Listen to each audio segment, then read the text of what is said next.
Rookie cop Jake Hoyt gets taken through the ringer by maverick narc Alonzo Harris on what should have been a straightforward evaluation day. Jake soon learns the harsh reality of the streets as he becomes a pawn in a network of corruption.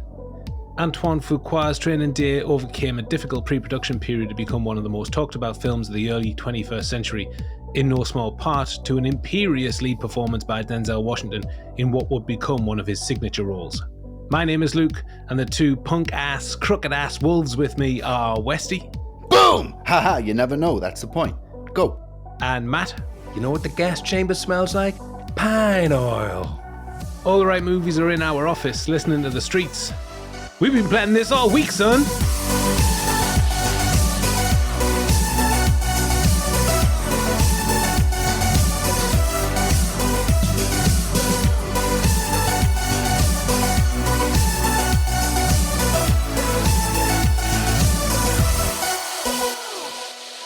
Hi everyone, welcome to All the Right Movies, a podcast on classic and hit films that King Kong ain't got shit on, obviously. Very nice. We're telling the story of Hollywood one film at a time, and this is a huge piece of the jigsaw for a lot of reasons, which I'm sure we'll delve deep into. Yeah, it's a jigsaw in itself, let's be honest. But before we get into Alonzo's Monte Carlo, it's that time where we tell you about being an ATRM patron. Oh, lovely. Now, if you're a new listener, thank you for tuning in, firstly. Yes, thank you so much. Welcome. This is our main All the Right Movies podcast, and only the most 20 episodes are available for everyone to listen to. That's for free. That's our gift to you. Lovely. It is. The rest live in our podcast archive. Now, this is episode 121, so there are 101 podcasts just like this waiting for you if you become a patron of All the Right Movies, and you can do that on Apple Podcasts, Spotify, YouTube, and Patreon. A lot of options. Lovely. Yeah, everywhere. Also, if you support us on Patreon and YouTube, you get access to 2 additional exclusive movie podcasts that we create every month. First one is the Watch List, where we review recent releases, give them the old ATRM once-over. And Double Feature, where we pit 2 films against each other, with Training Day being a former winner on Double Feature. Yes, that's right. With Philadelphia, that one, wasn't it? Philadelphia, yeah. Yes, very nice. So that's well over 2 additional hours of podcasts each month on Double Feature and the Watch List. There are loads of other benefits of becoming an ATRM patron, so sign up at Patreon, YouTube, or alternatively check out Apple Podcasts and Spotify for the main podcast archive. Nothing's free in this world, not arrest warrants or additional ATRM content, but we do give you bang for your buck. Yeah, certainly do. So if you can support us, that would be brilliant. Whichever option you choose, you are in for a real treat, so thank you, everyone. Yes, absolutely. Thank you so much. Guys. Now back to the streets of LA and Jake Hoyt's Training Day. This was my choice, so why do I want to talk about this film? I mean, Why indeed? Why wouldn't anybody want to talk about it? There we are. Exactly. Good point. There you go. That's Moving it, on. Westy. Moving on. Hour and a half episode. I never really paid the film any mind, really, until a few years back when we had Shea Serrano on the podcast talking about his favourite films when he was on Life in Movies. And this was one of them. And since then, it's just dug deeper and deeper into my psyche. It was compounded when we talked about it on Double Feature about a year, 18 months ago. I think there's just so much to love here. I think Antoine Fuqua has never made a better film. This was he was born to make this. Yeah. It's not high art, but it's packed with super cool costume design, razor sharp quotable dialogue, amazing locations in LA, and a performance from Denzel which would be in the contention for my top 10 of all time. Big words. Oh, right, of all time. Big words. Not just Denzel's performances, but No, of no, all no. time. Mm-mm. Wow, Okay, that is big words. I think the word powerhouse was created specifically for Denzel here. He is untouchable. Yeah, he personifies the powerhouse. He Absolutely. really does. He really does. You know, it's got its fair share of plot holes and contrivances. A little bit, yeah. 2 or 3, that's all. That's not 2 many. or 3 They're not per important, scene. That doesn't matter, though. That's okay. When you've got Denzel roaring like a lion in every scene, it doesn't matter at all. Yeah. If those contrivances and plot holes were in lesser films, that would have made those completely disposable. But this has got just billions going for it that it easily papers over the cracks. Yeah, definitely. But I'm sure we'll get into those cracks for certain. Definitely. We will. Yeah. Yeah. Matt, what about you? Training Day? This was brought up on our last episode, and it made me realise, we've never talked about Denzel Washington on a classic Outrageous. before, which is ludicrous, really. But if you're going to talk about Denzel in depth, why wouldn't you start with this? I mean, it's such, like you said, it's a powerhouse. It's a showboating performance, but it does go hand in hand with the rest of the film. And my overall feeling on Training Day is this really didn't have to be or shouldn't have been this good as it is. I mean, yes, it does have flaws, fair enough. Yeah. but as you said, it should have been completely disposable and forgettable. But it isn't, and a lot of that is down to Denzel, but a lot of it is also down to the fact that it just has at the heart of it a very small but very sharp and well-honed central conundrum. It's a great what-if film. What if you were in this scenario? How would you handle it? Brilliant. And I just think that's a great taking-off point for the rest of the film. Yeah. Yes, it is. Yeah, we'll be exploring those in detail. And what about you, Westy? Yeah, I mean, like I said on Double Feature, I don't really think there's anything quite like it. I think it's the writing that really shines in here. It's a writer's film, but at the same time, it's a performer's film as well. And it is Denzel Washington's film. And if we're going to talk about Denzel and a classic, it's just because we've been waiting to talk about Training Day. Because what else are you going to put up, really? Because he has, he shares the screen with a lot of different actors, has incredible performances in other films. But this, he's front and center. He absolutely owns it. Some of the improv from him is just unbelievably good. He's just consistently in character. But at the same time, I mean, I've seen this so many times now. We watched it for Double Feature. I've watched it again a couple of times for this. And it's a different film every time I watch it. I take something away from it differently every single time. Constantly entertaining. Everything I love about cinema, really. It just, you don't feel like it's 2 hours at all. I always feel like this is on for about 45 minutes. I always feel like it's an episode. It's short. Like I feel like it's a short episode or something, just action-packed all the way through. Obviously, we'll talk about Ethan Hawke as well. I think he's really underrated in this, and that is because of the shadow of Denzel Washington. It's without doubt one of his finest performances, and he really holds his own against Denzel. One of Denzel Washington's top 5 performances for me, easy. So that's not an easy feat, and he does really well with that. So yeah, there's a lot to talk about with this one. It's very exciting. There's a lot of different ways we can spin it. A few little plot holes. We'll try and paper over them. We'll try and dig into them. But yeah, ultimately, we're going to be talking about 3 different films at 3 different times, because that's what Training Day is. Training Day was written by David Ayer, directed by Antoine Fuqua, and produced by Bobby Newmeyer and Jeffrey Silver for Village Roadshow Pictures. Distributed by Warner Brothers on October 5th, 2001.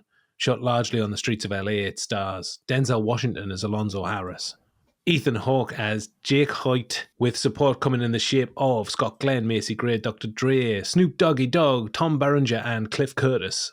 Lovely. Very nice. We're headed to downtown LA for the opening scenes of Training Day. The beginning. The peaceful surroundings of the Hoyt household is where we're starting as Jake prepares for his big, big day. Yes. But let's just enjoy that quiet for a moment, because things are not going to stay that way. No, it's lovely for about 4 minutes, isn't it? Yeah, it is. It's a really nice 4 minutes. Well, I mean, it might be relative calm, but that sunrise coming up in the credits show you that LA is on fire and nobody can put it out. Yeah. But then in the Hoyt household, it couldn't be more idyllic. Jake wakes up to find his evangelic-looking wife whispering sweet nothings while she nurses their infant child. Yeah, it's beautiful. Just missing that soundtrack to Live and Die in LA. This is where it needs it. Then she's making him coffee and bringing him his uniform. I mean, laying it on real thick that this whole thing is about to be blown completely apart. Yes. Yeah. But there is a lot of subtlety here as well, which I love. Jake's wife answers the phone. We don't know who it is, but we know that whoever is on the other end of the phone is full of charm, considering his wife's giggling like a schoolgirl after 5 seconds of picking the phone up. Yeah. Alonzo dishing out the compliments, no doubt. Smoothie. Definitely. But there's also a wealth of plot development in that 60 seconds that Jake's on the phone. The voice on the other end asks him if he's going to roll call, which is basically a police officer clocking in, among other things, of course. And Jake's advised against it, meaning that Alonzo's day doesn't turn out as planned. He can just bump Jake off and claim that he never showed up to work. Yes. Secondly, he asks him if he's got a second gun, which will come into play right at the end when Smiley and his crew are messing about with Jake's actual gun. He doesn't have a backup. And then mid-sentence, Alonzo hangs up on Jake. What a prick. We've got no idea who we're messing with here, but we've got a good impression of the character straight away. Yes. And we don't even see his face. No. So I'll go into the diner where we do see his face. Oh. What a wonderful face. What a wonderful guy. Isn't he a sweetheart? I mean, introductions to characters as they go. I mean, we did mention this before in the previous podcast, but I mean, this is definitely up there. It's absolutely fantastic. It's magic. Stuff. You know, same diner where they shot 7, where the conversation between Tracy and Somerset was. It's absolutely fantastic. A lovely setting. But it's just Jake is on the back foot. He's really trying. Calls him sir when he sits down. Yeah. The waitress comes and gets some chow in you before you go to the office, my dollar. And it's just, that's the nicest. I think that's the nicest years throughout the whole film. Yeah. Yeah. The angles here, the way it builds the characters, the way it builds the worry from Jake and the confidence from Alonzo is just so well done by Fuqua because it's just built on shot choice and it's absolutely fantastic. We never ever cut to a close-up of Jake until the very end when he says, I have a wife. He starts talking about something personal and then that's cut off. Everything is over the shoulder. Alonzo is in every single frame. Even when it's on Jake, he's in the frame somehow. He's so imposing. He's just puts that, right, tell us a story. Tell me a story. Not your story. This is I'll tell you a story. This is a newspaper. It's 90% bullshit, but it's entertaining. And again, that's the character who's 90% bullshit, but he's entertaining. Yeah. He is the newspaper of what we're of the whole film, of what we're taking, and he's making stuff up as he goes. But it's that cut when he says, tell us a story. Jake goes into the story, and then we'll go to that high angle, that observational angle where it's just the two of them in that two shot, like a security camera. Love that shot. I think it's brilliant. I would never have thought to put something like that right in the middle of a dialogue sequence. But we are then just observing them as we do throughout the whole film. We're looking at these two. They're in the booth together. This is them now locked in. They then have to kind of deal with each other. And then it goes to Alonzo where he settles into this story. His arm goes on the back of the seat. He sits down, he puts his paper down, and then we'll cut to that low angle on the table, which is kind of like a wide angle. And he's just filling the frame. He just owns the screen. This is me now. This is my film.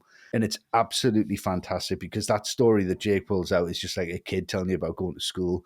It's just like, and then I did this, and then it was good, and then I got a lollipop. He's like, oh, right, fucking DUI. DUI. DUI, shit. And he's like, he's so patronizing. And the end of the story, he's like, this is just ridiculous that you think I'm going to be entertained by this kind of story. You're a fucking boy. You're in a man's world, and you've got a dick, right? Your dick's there. Either side of that, two pockets. Reach out one of them, play the bill. Bang, boom, out. I love that. Incredible. The camera's from an observational point of view.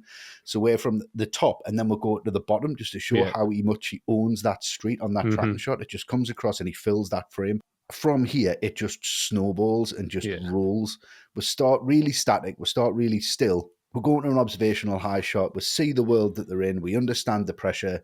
We understand Jake's on the back foot. Alonzo's a bit of a fucking maniac. Yep. Bang, we're in. Yeah, and it moves and it doesn't stop. It's so good. That could pay the bill. Bang. Oh, hits the table. Yeah. Amazing.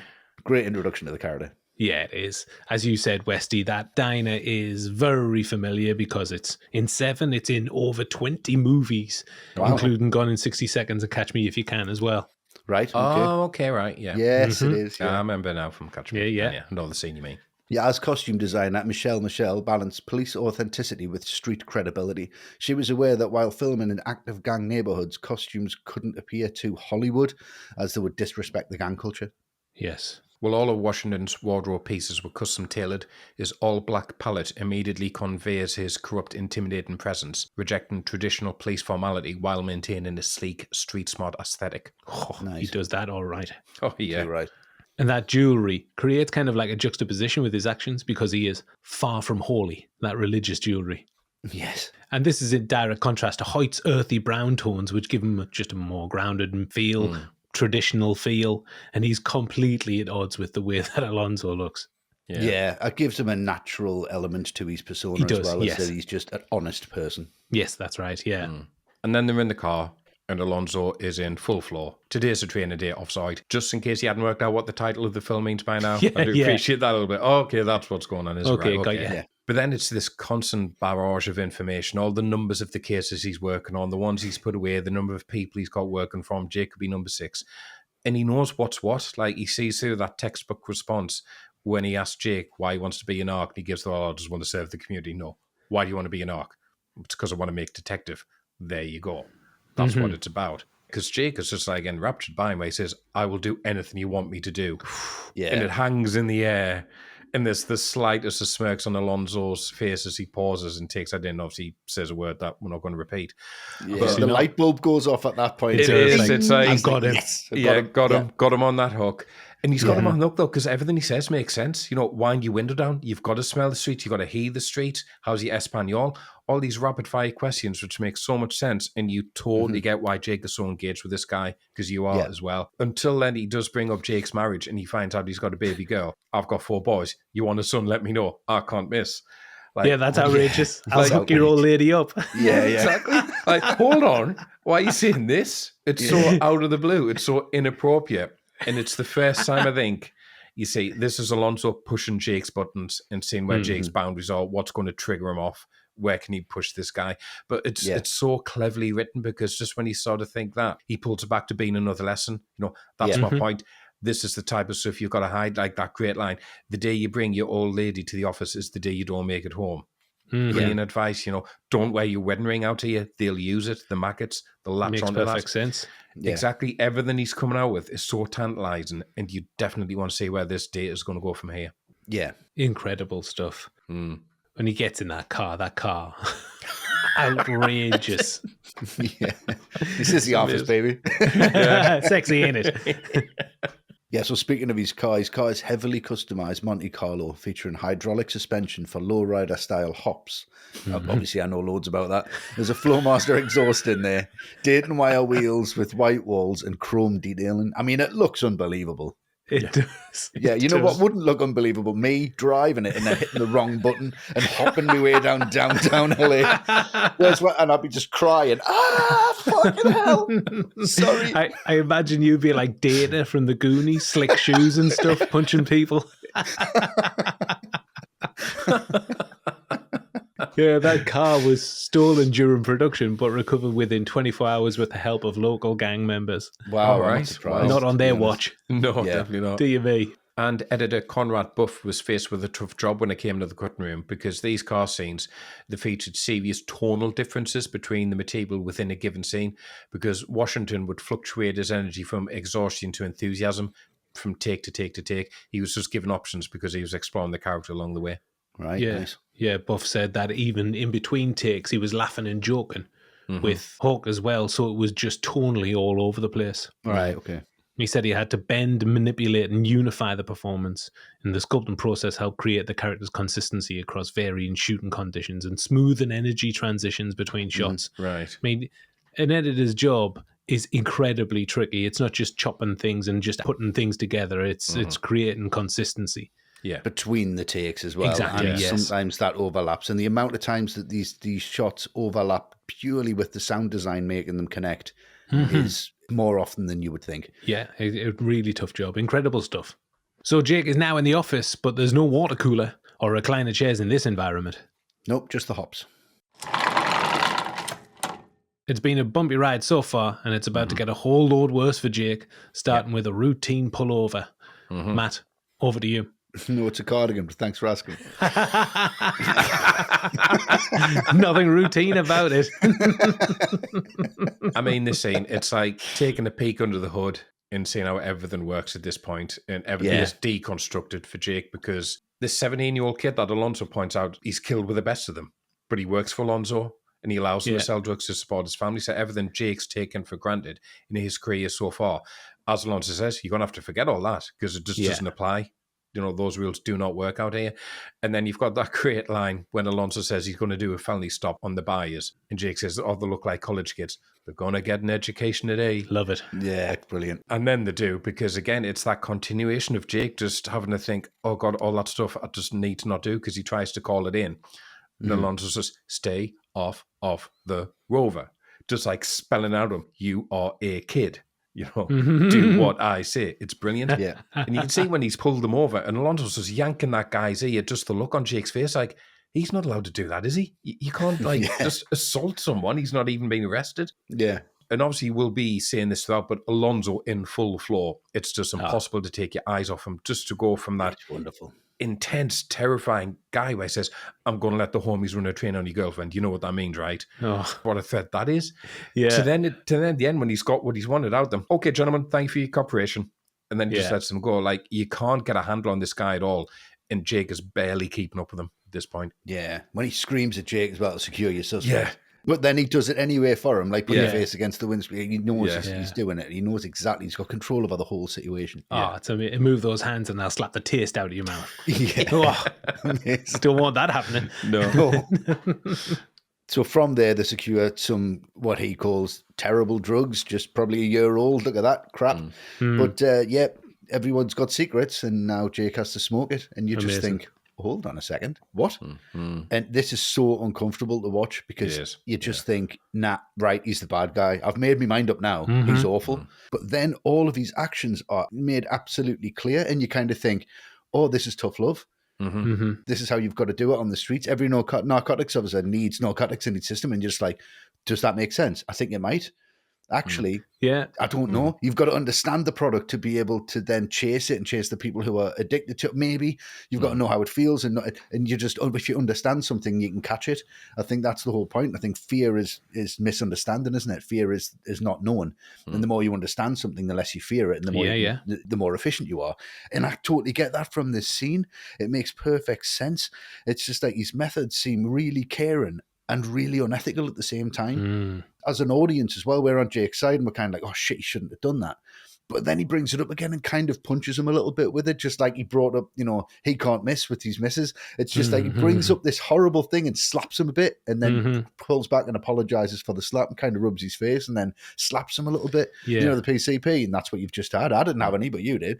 No, nobody said anything. It's like, I put a gun to your head. And he knows he's not going to remember it. He's talking about 12th grade and what were you doing? Smoking weed. Smoking weed. Yeah. And he's just ripping the piss out of him. And again, this is just so beautifully shot because the amount of close-ups on Denzel is so powerful because he's just there and he's filling the frame and he's looking across it. Comes back to Jake's character and it's across the car and he's in the background, especially when he lights the pipe up the first time. And Alonzo just leans in and watches him do it over his shoulder. Just Virgin lungs. He's constantly there. And there's that cut, the Virgin lungs cut, but it cuts to like a close-up to like outside the car. So then we see the street that he's in. We see the whole place he's controlling. Just grinds to a stop as well. In the middle of an intersection. Outrageous. Points the gun at somebody, shut the fuck up. Yeah, that's great. He's got complete control of the whole city. Yeah. Like, who is this guy? He's nobody can possibly stop him. He's just a powerhouse of a character. And at this point, I don't think any of us in that moment, in that car, at that time, with that mentality, wanting to do a good job, would not take that. We all would 100% take a hit of that. And then as you're going through it, you just think, I shouldn't have done that. No, that's ridiculous. Why did I do that? Why did I do that? Massive remorse immediately. And it's the way that's directed as well, because that green filter just could have been cheese on toast. It could have. It could have been, oh God, that's just so cliched. Oh, right, he's stoned. PCP, we've seen it all before. But it's just so beautifully done. And just that greenness to it, that sickness to it. You feel completely unnerved and sick the way Jake does. Yeah. Great scene, really unsettling, but again, really confusing for the audience. Yeah, really, really confusing. I think it's supposed to be, though, isn't it? Oh, yeah, without doubt. Yeah. That green filter and everything's going slow-mo. I love it when Alonzo's reeling off all the slang words. I didn't know you like to get wet. And Jay's like, well, what does wet mean? It's like, butt naked, ill, dust, PCP, primo, P-dog. Just reeling them off. What the fuck does that mean? I didn't have it, you did. Oh, what? I didn't know you like that shit. He's like, you've just made us smoke it. You've made me smoke it. Yeah, amazing. You love it, don't you? The ultimate bully. He is the ultimate bully. Yeah. And we're laughing at him. Because he's not here. That's why.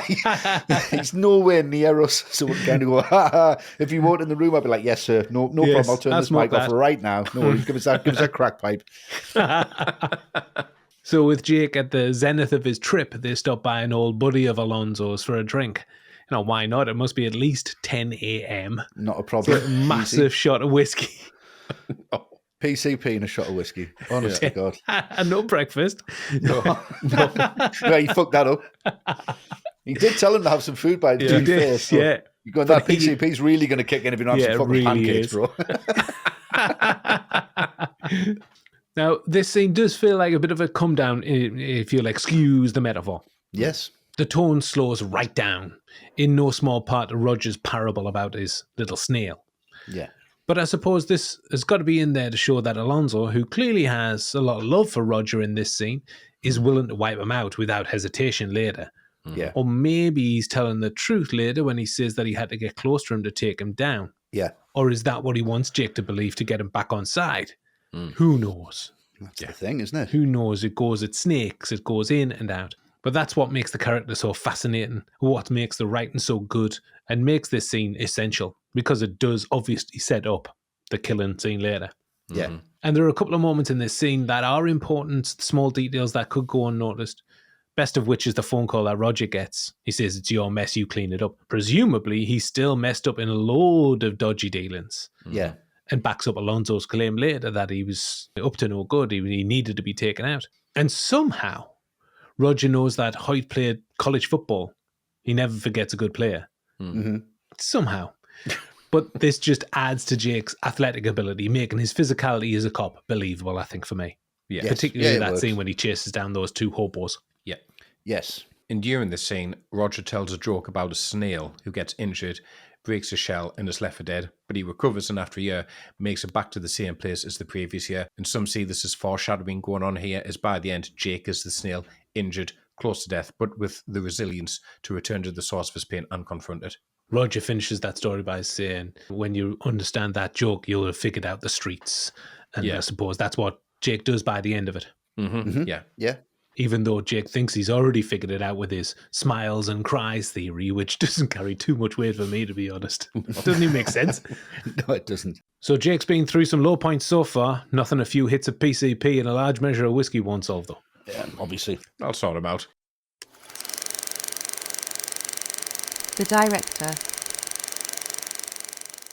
The third cinematic outing for Antoine Fuqua following The Replacement Killers and Bait Training Day is where he joined the big leagues, though. It is. And I just feel that he is overflowing with confidence and swagger, or certainly that's what comes across on screen. I said at the top that this feels like the film he was born to make, and it just feels like the perfect marriage of director and material. His first two films showed promise, but they won't necessarily stand the test of time. No. No, But this is another beast entirely. it is. I think he makes the written word pulse with electricity and excitement. I really believe that he was instrumental in getting that performance out of Denzel because he'd found somebody who's talking his language, metaphorically, of course. Mm-hmm. Look at that combination of the edit and shot as he transitions from the diner to the street, like you talked about, Westy. Pay the bill, bang, hard cut, low angle track and shot across the street as Alonzo saunters to his pimp mobile. I mean, that is just full of style. Mm-hmm. Now, that could have been shot and edited a load of different ways, but Fuqua does so in a way that matches the energy of Alonzo, the urgency of the narrative. Flashy, for certain, but I don't think it's just there to make it look sexy. It works in perfect harmony with what the film is about, with the character of the film. And that is confidence, it's style, it's authenticity. He brings those gang streets to life with such a threatening menace. This doesn't feel like actors on a stage. It feels like what it is, real people, real locations, reinforcing what the film's about. And that's why it's got such a legacy, I think, because Fuqua brings that authenticity. Not the only one, but he certainly adds to it. That scene where Alonzo's crew meet Jake for the first time, that doesn't need to be on the top of a skyscraper. What a meeting place. It's outrageous. Yeah. It's very Heat, though, isn't it? It's very Heat. Yes, it is. Yeah. And it frames these cops as untouchable, as standing tall above LA, the city that they own. That line delivery of the guys may be questionable, particularly Dre, and the costume design and those tough guys, they're all fantastic. But you don't remember that. You remember the visual, the style, and the authenticity for me. And I think that's what Fuqua brings here. Yeah. I think he brings a very grounded approach to this because he's not the type of highfalutin director who's going to look to bring something that isn't there. You know, I think he's a smart guy who realizes there's not a lot of thematic depth to this, so why pretend otherwise? You know, he knows what the audience wants from this, which is that clash of moralities that will spiral into out-and-out conflict between the two, and he knows how to deliver it. And I think if you look at his filmography, it seems to me like this is a guy who he watches a lot of TV and he watches a lot of B movies on TV, but he's got the sensibility and the smarts to take those influences and make them cinematic. And he is a very cinematic director. The editing, as you've said, is really sharp. There's not a trace of fat on this film. No, 2 hours as well. Exactly, and it flies by. And he's done a lot of TV after this as well, hasn't he? Yes, he has, He has, yeah. Yeah. Like I said, I think that's just his sensibility, and he knows he can let Denzel go big because that will contrast with Hawke's approach. His framing is excellent, as we've been saying. He knows the value of a close-up, but more than that, the value of holding on a close-up. There's so many scenes in this where the power of the scene comes from holding on Alonzo's face after he said something really outrageous and we're not sure how to take it, and he doesn't cut from it. Or he will hold on Jake's face because he doesn't know how to take it either. And that just stirs up the confusion. So, you know, he might be in the conversation for like the least pretentious director we've ever talked about, and his influences are clear as day. And I wouldn't say he elevates those influences in the way that, say, John Carpenter does with B movies. He's not on that level. But all the same, to go back what I said at the very start, for something that could be very disposable, very forgettable, very generic, yes, Washington deserves a lot of credit for that, but so does Fuqua. Yeah, I'm very much the same. I can kind of see him on set saying the camera placement is going to be here, not it has to be here. Do you know what I mean? He's got that sensibility where he says, this is going to be like this. It doesn't have to be like this because I want it like this. This is the way it's going to exist. He seems to be a very organic director, especially when it comes to actors and especially when it comes to Denzel. I think working with him, he opens a lot of doors and gives him a lot of space. And he really appreciates Denzel Washington as an actor. And Denzel Washington just owns the film. And Fuqua lets him do it. He allows for a lot of movement and a lot of improvisation, I think. And there's a lot of Denzel in this where the camera is very lenient. It doesn't seem like it's locked off. It feels like it can move somewhere if it needs to. It feels quite fluid.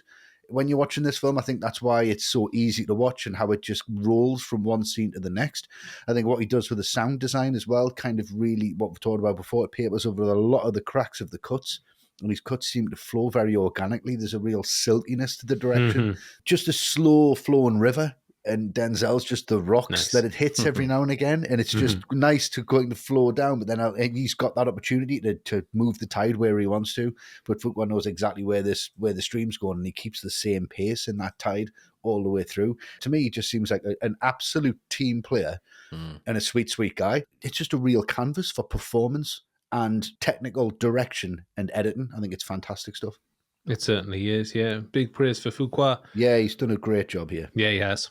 When Warner Brothers originally bought David Ayer's Training Day script, more on that later, of course, they had Davis Guggenheim, known for his TV work, installed as director. Right. With Samuel L. Jackson and Matt Damon attached to star as Alonzo and Jake. Right, okay. Which wouldn't have been too bad, I don't think. No, I could see that working, yeah. It worked out that Sam Jackson eventually left and was replaced by Denzel, who then requested that Guggenheim be replaced as well. Outrageous. Wow.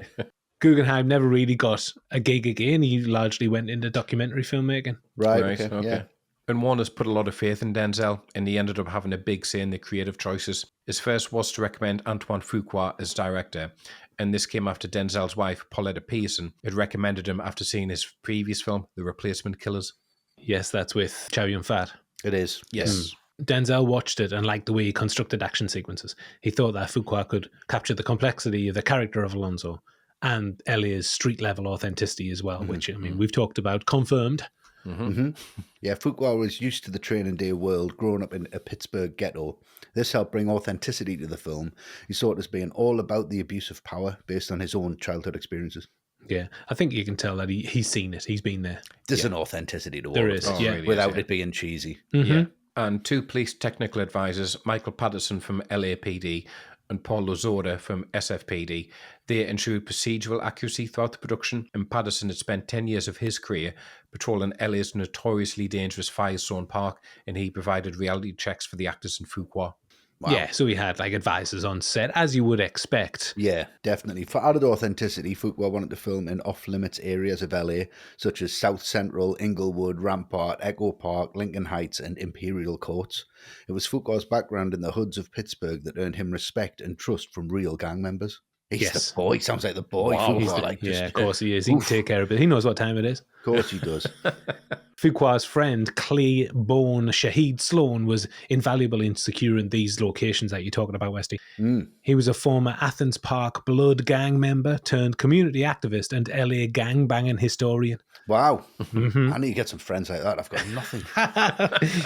Are we not cool enough? Nah, I've got nothing in that canon. We're not walking into Inglewood. Are you fucking kidding? Not walking out? No, well, we'll walk in. We're not coming out. Yeah, guys, have you heard of all the right?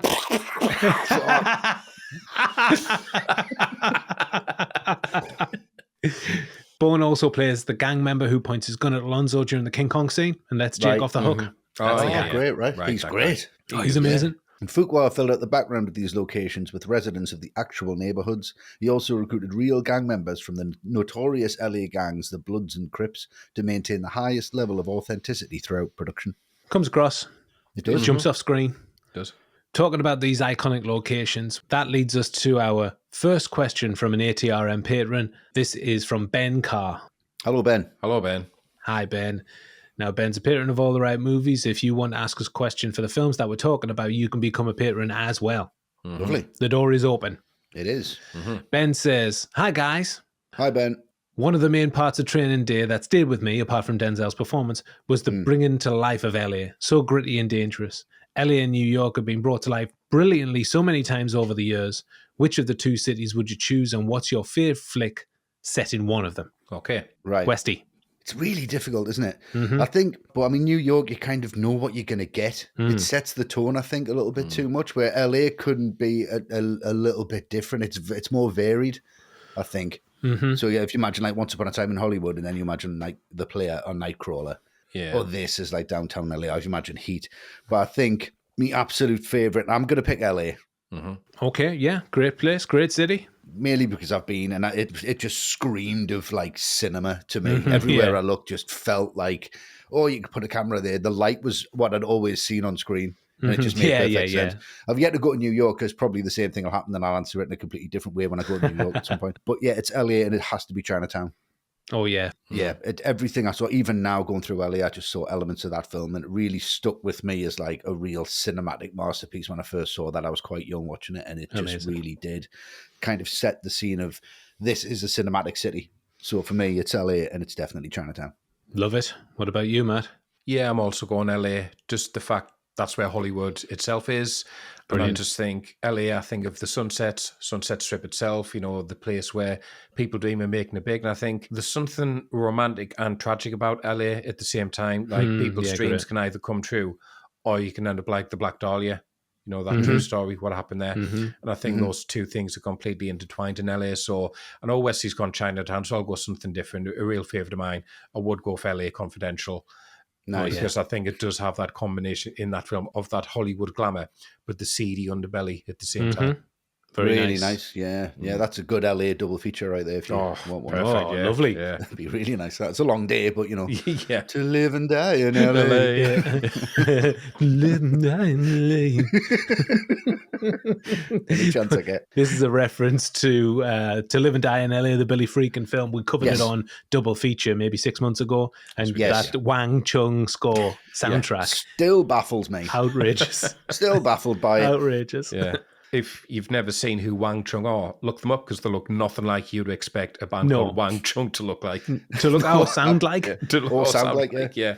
I'd obviously choose New York, of course. But as we're in LA, I'm going from a film from each city. Okay. I'm doing a bit of a Westy here. Oh, very nice. Yeah, I mean, I expected this kind of answer from you, of course. I'm honest. So my first quintessential LA film, because we've talked about a lot of these things and a lot of locations, I've gone for films that I wouldn't necessarily have talked about. Oh, okay. So I'm going for Nightcrawler as my LA movie. Lovely. Nice.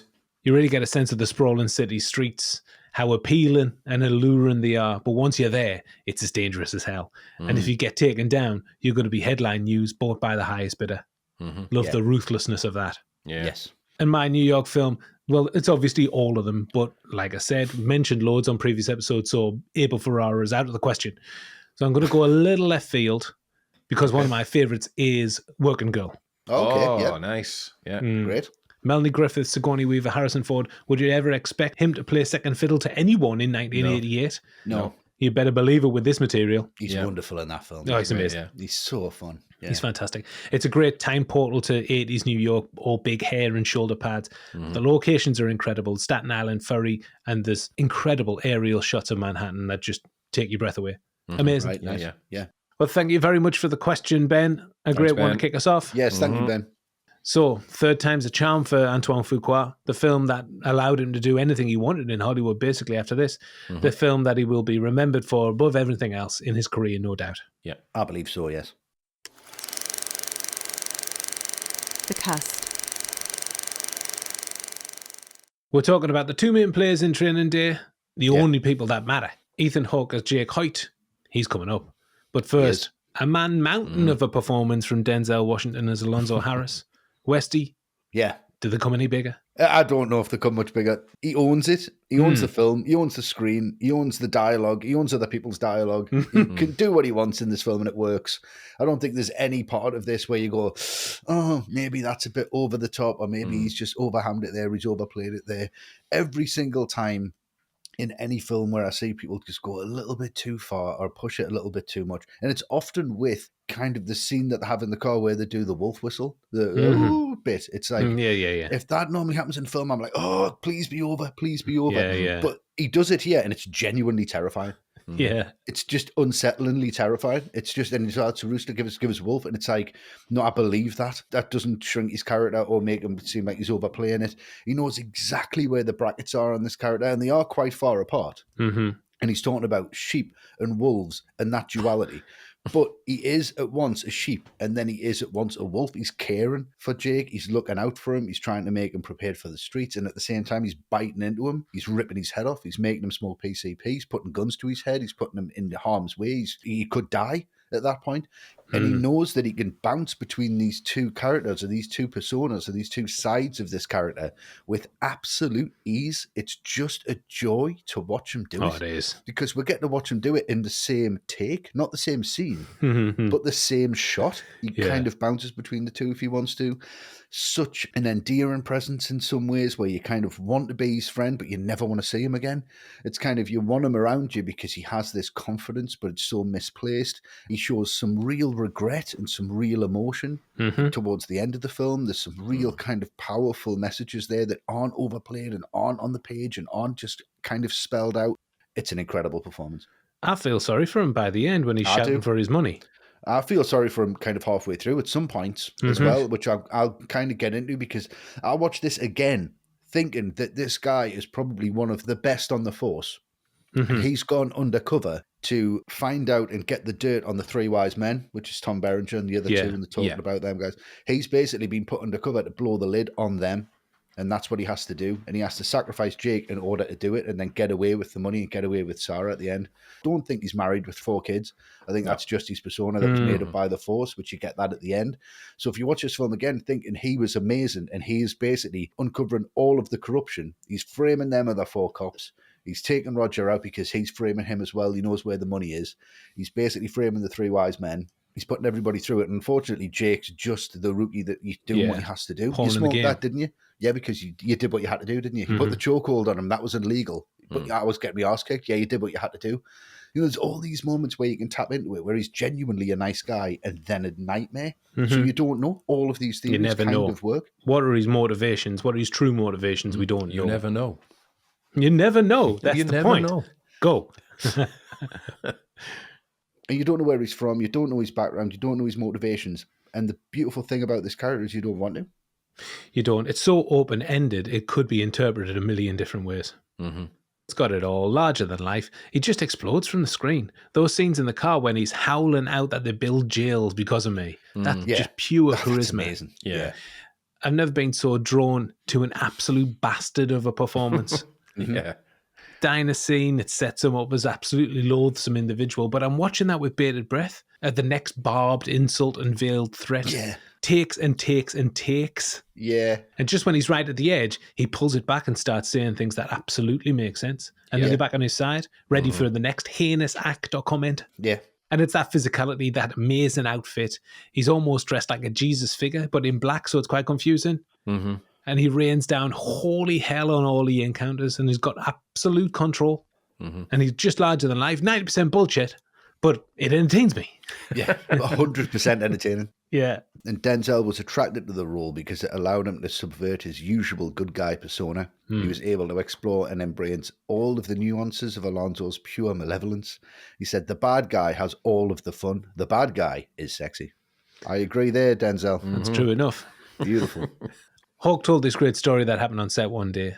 The NAACP, which is the National Association for the Advancement of Coloured People, visited the set and confronted Washington about playing a corrupt cop, thinking it was not a positive role model. Washington defended his artistic freedom, saying Al Pacino can play a bad guy.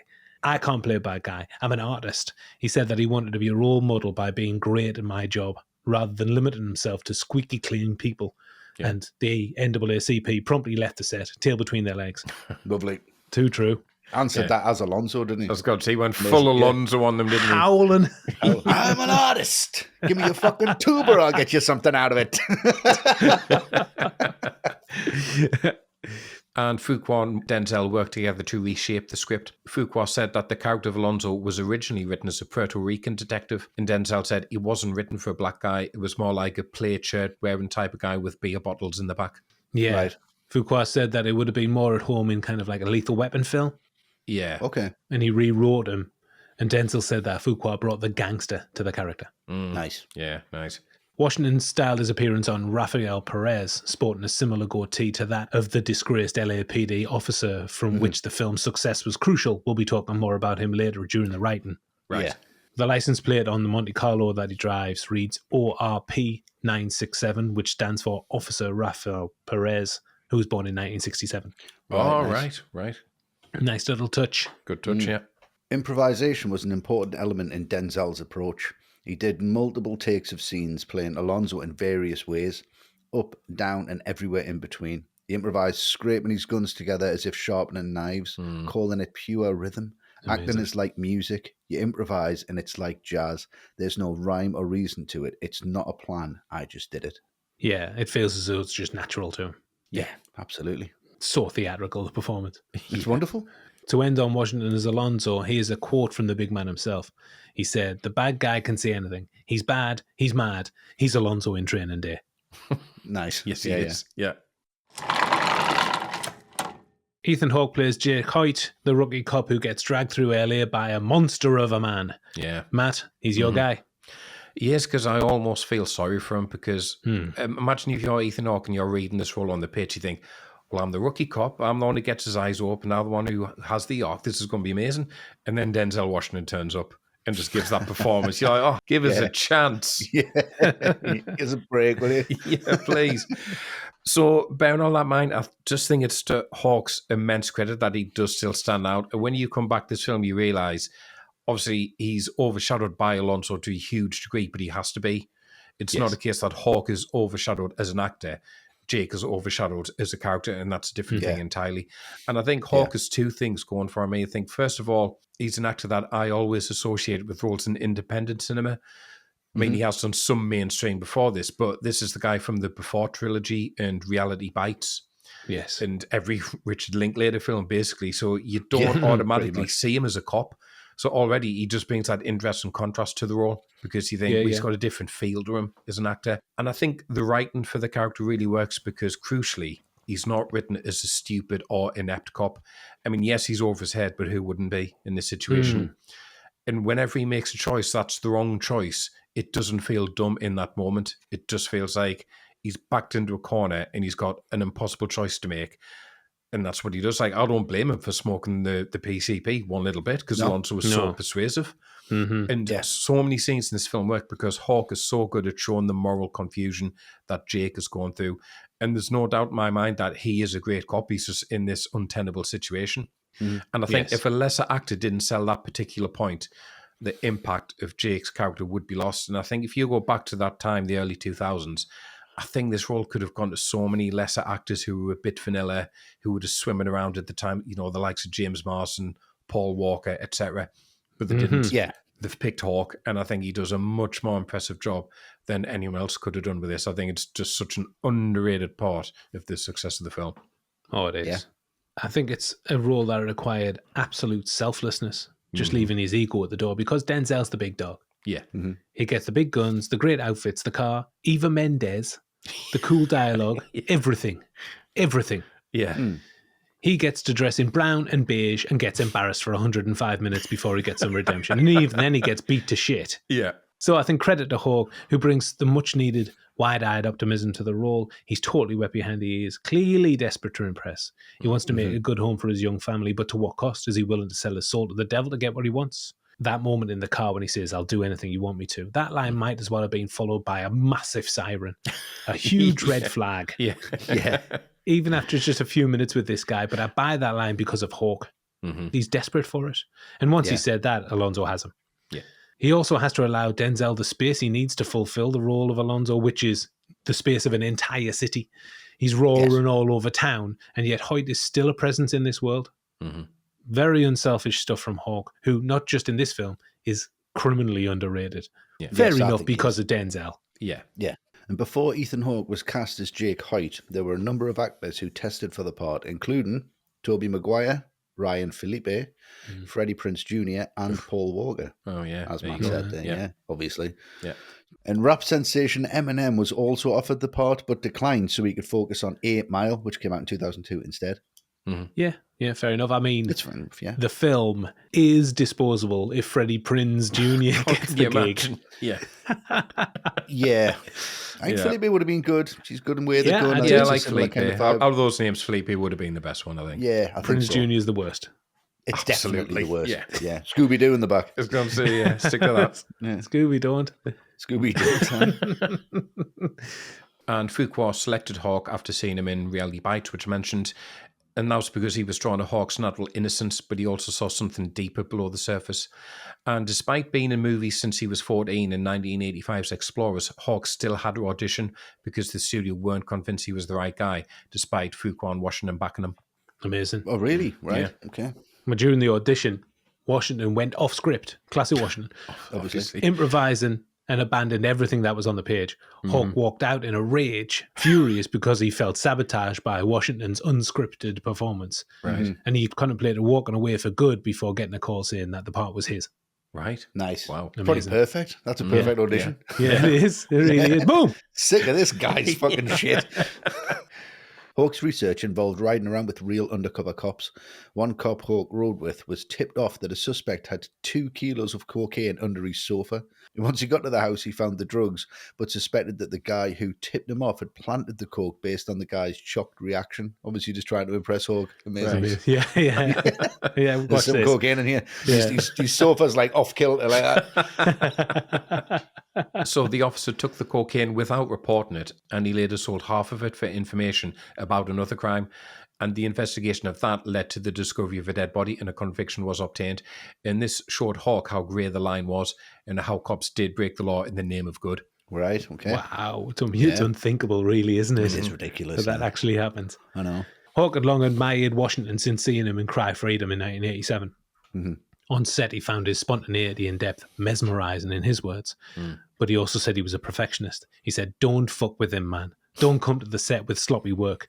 Which he loved. He loved an actor or actress that sets the bar that high. But can you imagine if you did come to set with sloppy work and Denzel just rained down on you? Wouldn't do twice, put it that way. No, I don't think you get the opportunity out. Probably not. Yeah. Yeah. Remember them days in primary school where if your teacher was off and then the headmistress would take over? Oh. That's how it feels. And you get a question wrong and you're just like, oh my God.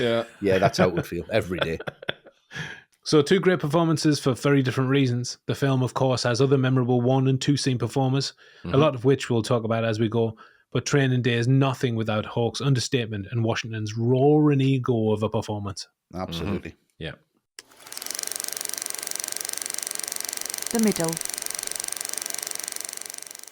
Struggling to pull himself together after getting 8 miles high on angel dust, Jake drinks a beer to level himself out before seeing an attack happening in a back street. His instincts kick in, and he's got mad squabbles, right, Matt? He has indeed. And this is what I mean by how important it is to write Jake as a very good cop anyway. Because despite what he's been through so far, he's still got that moral sensibility to know that helping this girl is the right thing to do. And it's instantaneous, despite the fact he's outnumbered. And God knows what these 2 guys could potentially be carrying. He just gets stuck into that fight with no hesitation. So we know he's brave, he's capable, and he can handle himself. And I think at this point, you need that reassurance about this character, that you can put him in a situation and he will rise to it. Yes. But then, of course, Alonzo, I mean, that cut to him just calmly lighting a cigarette and watching it Brilliant. unfold instead of helping. You can tell he's watching this because he's getting the measure of Jake. He's learning how Jake can handle himself, just like we are. This might be the only time we really see a scene from Alonzo's perspective instead of Jake's. And I think that switch between them is done very subtly because he's not stood there watching a friend or a colleague in a fight. It's like he's watching a dog fight or a boxing match. Brilliant. He's watching something where he's got a really selfish investment in who wins here and what information he can glean from it, because it's going to tell him what he can get out of Jake or how much of a problem Jake might be later down the line, which is why you get that reaction of him chuckling. And then he's grinning and he's pulling his jacket up when he's about to end the fray. And obviously he calls Jake that word, which we're definitely not going to say. Again. Because so far, this is the most useful Jake has been to him all day. It's like enter stage left, isn't he? Mm-hmm. You hit your cue, right? Okay, go. Yeah. Alonzo's in. Yeah. And it's also a hindrance to him, this whole thing. It's Mhm. like, Yeah, oh, yeah. this Yeah. is just piddly shit. This Piddly is- shit. Yeah, It's rubbish. Why am I getting involved? He goes really dark in this scene as well when he's threatening the does. guy with a knife, guns, punching him in the throat. Mhm. I mean, the guy gets what he deserves, but Yeah. Alonzo goes way over the line. Yeah. Mm. And then after this, more beers. More beers, why not? Why not? Sure. I'll be asleep. Still no breakfast. No breakfast, no food. No food at all. So after that, we get quite a nice back and forth, I think. There's a lot of people justifying their actions in this, and a lot of Alonzo saying it's the right thing or the wrong thing. But this is where we're introduced to the sheep and the wolf, the duality of the two things. To protect the sheep, you need to kill the wolf. To kill the wolf, you must become the wolf. Yes. What are you prepared to do? That's his kind of outlook on everything. Jake wants justice, but Alonzo said that's not justice. There's street justice, and there's a difference between the two. It isn't just walking up with someone, sticking handcuffs on them. You've got to get dirty and you've got to get gritty with all of it. And then he starts questioning his motives and Jake's techniques and saying, like we said earlier, you applied that chokehold, that was illegal, but you did what you had to do. I was getting my ass kicked, but you did what you had to do. Exactly, you had to. Which taps into the theory is Alonzo just doing what he has to do. Does he have to do this? Is he in a situation where he can't walk away from this? I think it's just genuinely affecting from him here, because I think he actually opens up and he's honest. There's not a lot of snapback to this. There's that, well, you did that wrong, but then explains why. There's not a lot of bullying in this sequence. I think he starts to kind of warm to Jake a little bit, and that's when he spins and goes, hold on a second, I'm forgetting who I am. I'm a wolf again. And then tries to turn Jake into the wolf by doing that wolf howl, which I've said before is normally really cringy, but this is quite unsettling when this comes across. And he just then starts to build Jake's confidence, get him on side. He then says, that was really good what you did there. That was really impressive. You can feel his confidence building, like your dad giving you like a big up. It's like, you did really well there. And you just think, I'm absolutely invincible now, because he knows he needs him on his side. He knows what's coming up. He knows he's going to Terrace. He knows he's going back to Rogers. He knows that he's going to meet with these three guys soon. He knows he needs him on his side, so he's building him up. So is this actually genuine, or is this part of the plan? Again, we don't know. And it's so beautifully played out, so well done. And when he just says, crime fighter, calls him a crime fighter, as if he's a superhero, and just reinforces his confidence. Again, it's just these really on the nose and really obvious performance marks from Washington, but at the same time, they're just shrouded in mystery. You can't pin them down, and this scene is just a real example of that. Absolutely, yeah. And he's got him on side, and then they go to that scene where they try and get some crack, $20. Yeah. From the boy Blue, played by Snoop Doggy Dogg, of course. Of course. Not surprised that Snoop has had, a relatively successful movie career, because he is great here. He is. He's great here, he is. He's got the vulnerability of being in the wheelchair, which really works with the character. Great contrast to his natural charisma and persona, which Alonzo then takes full advantage of. Yes. He sets Jake up because he knows what he's going to get out of him. Alonzo has a basic 100% success rate of going from this place and getting exactly what he wants to go to this place and getting exactly what he wants. It's very convenient and follows a theme that, I'm sure we all will be talking about later. Yes. Yeah. But it's so damn entertaining that it's easy to let it slide. In this scene, he knows that Blue is dirty. He's likely got a dozen eyes on every street corner feeding him this information. Yeah. All he needs to do is to get Blue to sing. And he goes about it in the traditional Alonzo outrageous manner, sticking a pen down his throat, making him throw his crack rocks. Jake is stunned by that. Well, yeah, as you would be, I think. Yeah. Horrible. And there's a great line which references what's happening in culture at the time, where they know they're cracking down on this. He talks about the Rodney King stuff earlier on in the film. Yeah. So there's a lot of real world parallels. But this begs a question that I think is present in a lot of scenes in the film, something that you just touched on as well there, Westy. Are the criminal circles that Alonzo operates in, do they justify the ends? If he weren't a dirty cop, would any work get done on the streets? As he said, it takes a wolf to catch a wolf. You've got to be a criminal to catch a criminal. Yeah, he says later, you need dirt on yourself for people to take you seriously. Exactly. Yeah. And that's the conundrum and the moral conundrum that the film poses in every scene, I think. And we've talked about that. We would do that. And then justifying his actions, Alonzo actually makes sense when he says these things. Yeah, it does. And that's reinforced all the way through. It's fantastic. It the is. duality of it's unreal. So as Snoop was on set, because of his fame, there were hundreds of fans screaming his name when they shot this scene, which almost completely disrupted production. In real life, Snoop was a member of the real LA gang, the Rollin' 20s Crips. Of course he is. Keeping a gangster forever. Yeah. Absolutely. Love Does it. he smoke like 40 joints a day or something? He hires someone to roll for him, doesn't he? Does he really? Wow. Yeah, he hires someone surprise to roll me. his joints for him. Yeah, amazing. I'll do that, Snoop. I have no Will you? formal Can you? qualifications. I'll roll your joints. Snoop Dogg's joints. No, you couldn't do that. Make him a Camberwell carrot. Of course I Yeah. couldn't. No, of course you couldn't. I'd be laughed out of town. Can you imagine? Snoop, I hear there's an opening. Yeah, not for you. Somebody else. For somebody else, yeah. It's Well, a great this is a opening, shout yeah. out, Snoop, if you're listening. Yeah, it must be. Well, still trying to get in there. Here's a shout out for a job I definitely can't do. Snoop. So Alonzo's underhand tactics have armed him with the information he needs to go after the big fish. And Jake is his unwitting accomplice. He is. Things are about to take a big swing for Jake as Alonzo drags him to the Sandman's house, outrageously flouting the law and abusing his authority yet again. Yeah. And this is when shit starts to get real for Jake and for Alonzo and for the whole operation. Yeah. Alonzo uses the menu that was left on his windshield when they left the diner at the start as a warrant. Yeah. Yeah, that was great. That. Let's have a look. He says, I'm the police, I can do what the fuck I want. Outrageous dialogue that lets you know everything about the character. You know where he's at. He's untouchable, he thinks. He does think. And once that door busts open, he bursts into action. The Sandman's wife is on the floor, and then we see how good he is at his job when he retrieves Dimitri from the bedroom. Yeah. He's firm but sensitive and reassuring that he's the good guys. This is Alonzo using everything in his playbook to his advantage. And you can see why Jake has been taken in by him, and everyone else for that matter. Yeah, definitely. But not necessarily the Sandman's wife, No. played by Macy Gray. She's fantastic. This is an outrageous performance. She's amazing. She's amazing. good. Yeah, she is amazing. Yeah. She spots a weakness in Jake's armor and just burrows in. She knows that something isn't quite right. Where the fuck's your backup? Yeah. I want to see that, Warren. You got the gun, don't you, boy? Punk ass, crooked ass cop. She's so good. This is great dialogue, great delivery. Yeah. And Jake's trainer kicks in as he tries to connect with Dimitri. He offers him up a fist pump and he gets completely blanked. He does, yeah. Tries to walk away and he stumbles.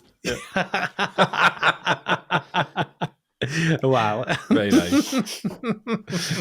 Gray's amazing when she incites that gun battle, screaming and hollering, blast that fool. And Alonzo as handy with his guns as he promises, with gangsters running for cover with his double gunplay. I mean, it doesn't make too much sense because he's just causing all manner of unholy hell on the streets. Yeah. Yeah. But it's cinematic as hell as well. It's It is, entertaining. yeah. 90% bullshit. 90% bullshit. There it is again. We could do this for every scene. It's amazing. As we've said, Macy Gray plays the Sandman's wife, and this was her movie debut. Her international hit, I Try, had made her a big star, and Fuqua approached her for the role. She said she thought he was crazy, and she had no desire to become an actress, and she basically took the part just so she could get a picture of Denzel for her mother. Wow. Yeah. She said that was her main motivation. Surely, being like a musician, she could have got in touch with Denzel and got a picture without the need to take a role that she didn't want. Yeah. He's probably heard I Try by that point. I would imagine so. Yeah. So Gray researched the part by visiting similar neighbourhoods depicted as in the film. She wore a wig and a gold tooth so people wouldn't recognise her. A similar costume to the one she was wearing in the film, and Fuqua called the costume Ghetto Fabulous. It certainly is that. Those long really nails. It's so good. So after this, they're back in the car, and it's another great back and forth between Alonzo and Jake. And you know that meme from Godfather Part 3 of Pacino in the red jumper? Just when I thought it was out, they pulled me back in. This is that scene, I think, for Jake and the audience, because he's had to smoke drugs. He's seen the people Alonzo associates with. He's seen Alonzo let the two guys who assaulted the girl just go free. And now he's just been through a gunfight on the open street. And Alonzo thinks it's all hilarious. And you think this has to be the point Jake has to step back. Sorry, no, this is too much. And he's really wavering. I mean, talking about being seen in an orange jumpsuit on the news, that's great.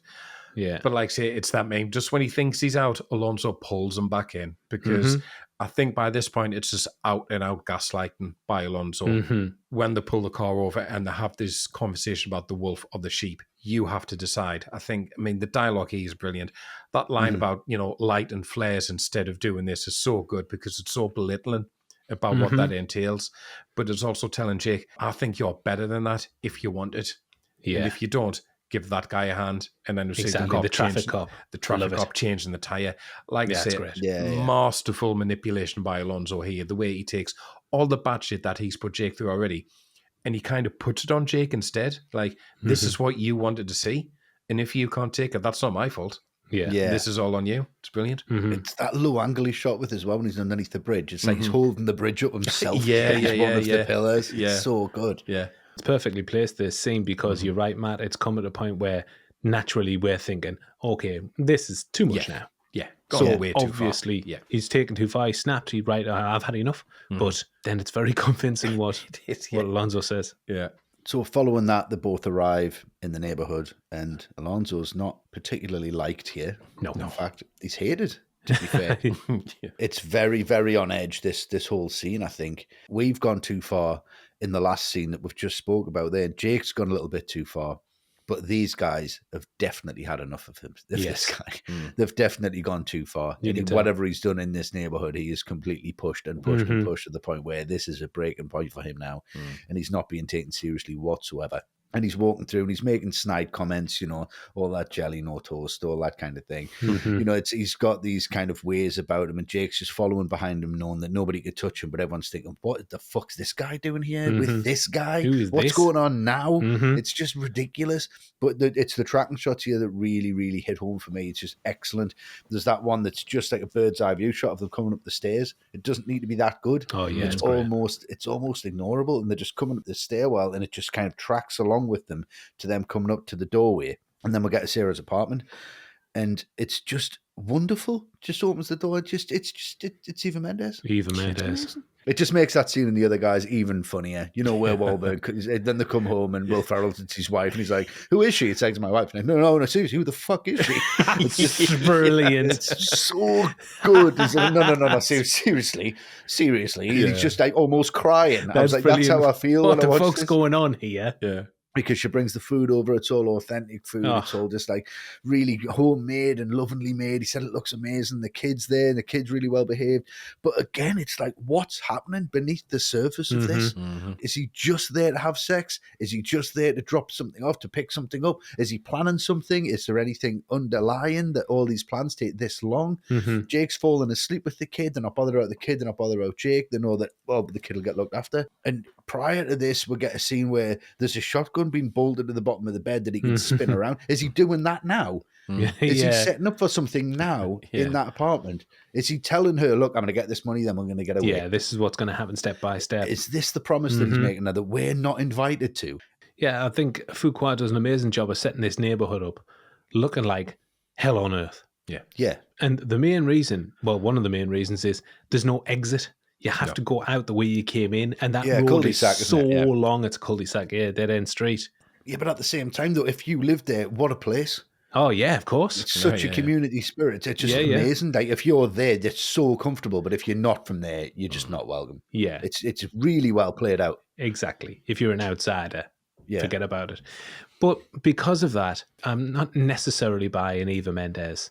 Like, Eva Mendes looking like just this. Alone in an apartment with one child. In a saucy negligee. Yeah, looking incredible after she's prepared so much food. What's there not to buy about that? Perfect. Yeah. Who do I make the check out to? So, as we're talking about her, Eva Mendes, she is Sarah, Alonzo's mistress, and she was actually ready to quit acting before getting this part because, in her words, she was feeling bored of doing terrible, cheesy, horrible films, such as she'd appeared in Children of the Corn 5, Fields of Terror, and Urban Legends Final Cut, but she said that working with Washington reignited her fire for acting. No, which it would. Of course it would. Both them films any good, Luke? Obviously. Yeah, Urban Legends Final Cut's amazing. Right. Is it? Yeah, it's really good. All right, I didn't expect that. Production designer Naomi Shohan said that certain interior scenes were required to be filmed on stage like the scene in Sarah's house, for safety and sometimes for lighting purposes as well. But they were meticulously recreated. Her and her team, she said, became urban anthropologists, working with the residents to capture authentic environmental details. The continuity is great. You can't tell it's a set at all. No. So well done. So with Alonzo in a family setting, it shows another side to the wolf who smells blood. But let's be honest, it's hardly the most stable examples of domestic bliss, is it? No, it's very unstable, if you ask me. The crew. We're talking names that we haven't discussed too much on the podcast for the crew on training day. The cinematography and music are coming up, but first is the writing by David Ayer. Matt, your thoughts on the screenplay? I think the script really comes from and finds its centre from that one great idea of that contrast between Alonzo and Jake. How far will Alonzo go? How many of his arguments do make a bit of sense, the way he puts them across, and will Jake be persuaded by them? And if he is, where's Jake going to end up at the end of all this? And when all of that moral ambiguity is being played out, that's when the writing really sings for me, because so many of those moments, you don't quite know what side to take. And that's the whole point A was making. You know, Jake sees things as black and white, good and bad, and that's really laudable. But to survive and work in these streets, you've got to make a lot of tough decisions, which Alonzo has done, and he's got the experience to say it isn't black and white. You've got to turn a blind eye to a lot of bad shit, and you've got to do some things where you have to examine your own conscience out on these streets to survive, and that's really, really fascinating stuff. And it works really well, but I think the problem A makes for himself is he's then got to intertwine all that with a narrative and a plot, and that's when it starts to get a bit wobbly for me and a bit unstuck.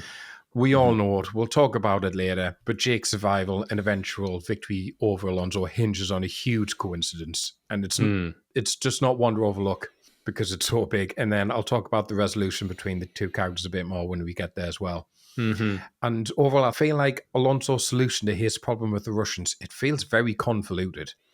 Very. For what he essentially wants, couldn't you have just come up with another solution with the crew that he trusts without taking Jake along for the ride? I'll come back to that. So I think the writing ends up feeling a little caught between two things, what Ayer really wants to talk about and write about, but the aspects that he has to write about and resolve. Yeah. And I think there's just a tension between those two things, which I don't think gets resolved particularly well by the end. Yeah, like the mechanics of writing. The mechanics Of writing a film, yeah, they're a bit shaky. They're a bit rusty. The gears don't quite get going at the end. But when he's fully invested in those characters, the writing just absolutely sings. Yeah, I agree. Yeah, I'm the same. I think it's the duality as well that we've been talking about that he brings to the characters. I think there's this light and dark with everybody. You can kind of find it there. There's the sheep and wolf argument. You know, that every character has that arc. Does Jake turn into the wolf at the end and start as the sheep? And then does Alonzo start as the wolf and end up as the sheep, you know, in the middle of the pack? Again, yeah, there are holes with this.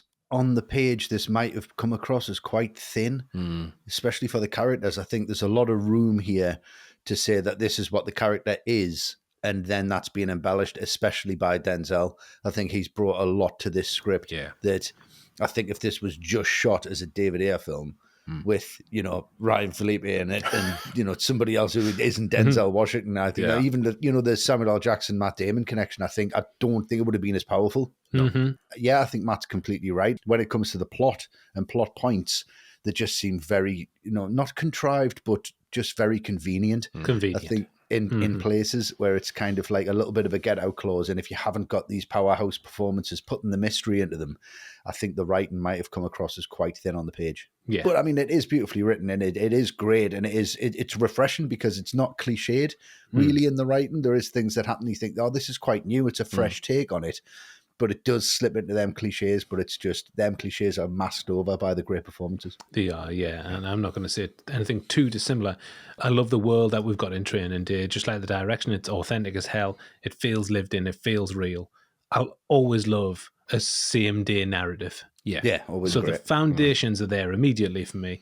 But what I want to talk about are the setups and the payoffs in the film. It's almost like an old school video game which has levels. Alonzo's got to go from this person to get this thing, to steal this money, which will be used for this warrant, to steal a bigger hoard, to get him out of the Vegas situation with the Russians, and then he's completed the game. Yeah.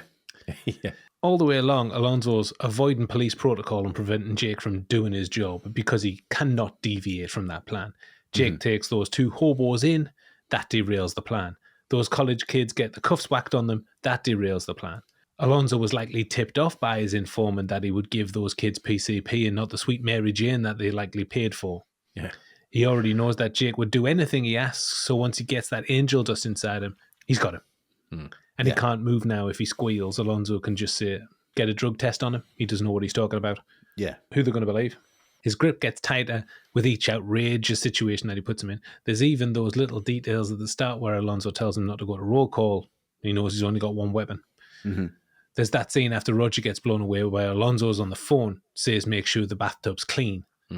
He's on the phone to Smiley there, setting up Jake at the end. Great writing.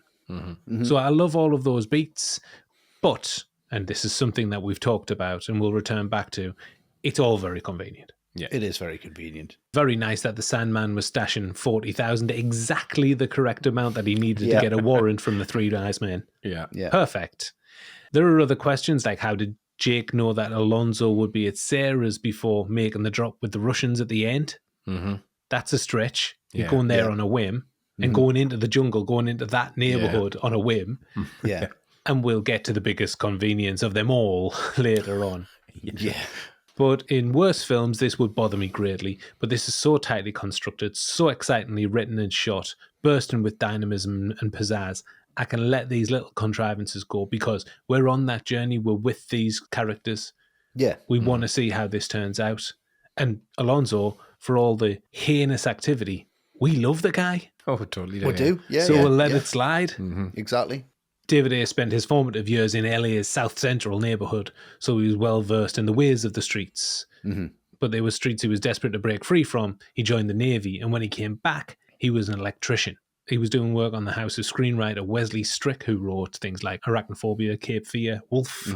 Okay. And Strick saw something in this handyman, and he told him he's got stories to tell, and talked him into writing a film about his experiences at sea. Right. Oh, really? Was that Das Boot? So, as a result of that, Ayer wrote U-571, the submarine-based war film. Not Das Boot. Yeah, not Das Boot, sadly. I got it wrong, sorry. And then after a few other unsuccessful screenplays, he decided to write about what he knew. So he was back living in LA on the periphery of Rampart in a gang-riddled neighborhood near downtown. Yeah, Rampart is the notorious police department in downtown LA where it was found that there was widespread criminal activity in the division, particularly within the Crash anti-gang unit. That's right. Crash Community Resources Against Street Hoodlums. Right. Okay. I think they came up with the word and then added the words in between the Yeah. No one calls them hoodlums. No, he says hoodlums unless it's the 40s. Exactly. Call it Crash, though, because that's badass. And Ayer was surviving on handouts given to him by an undisclosed movie producer after he'd wrote a script under the table for him. So to research his new work, he spent day after day cruising the hoods between downtown and Watts, searching for stories and, as he said, the soul of the hoods. I love it. He said that he would talk to the homies. This is a direct quote. This isn't my words. These are my words, okay? Clark Griswold said he would. He said he would talk to the homies and hear stories about the ruthless, extra-legal tactics the LAPD would use to take them off the streets. And he became fascinated by sophisticated cat-and-mouse games the cops and gangsters would play, and discovered that there was a corporate knowledge, spoken but never written, shared by the players on both sides of the law.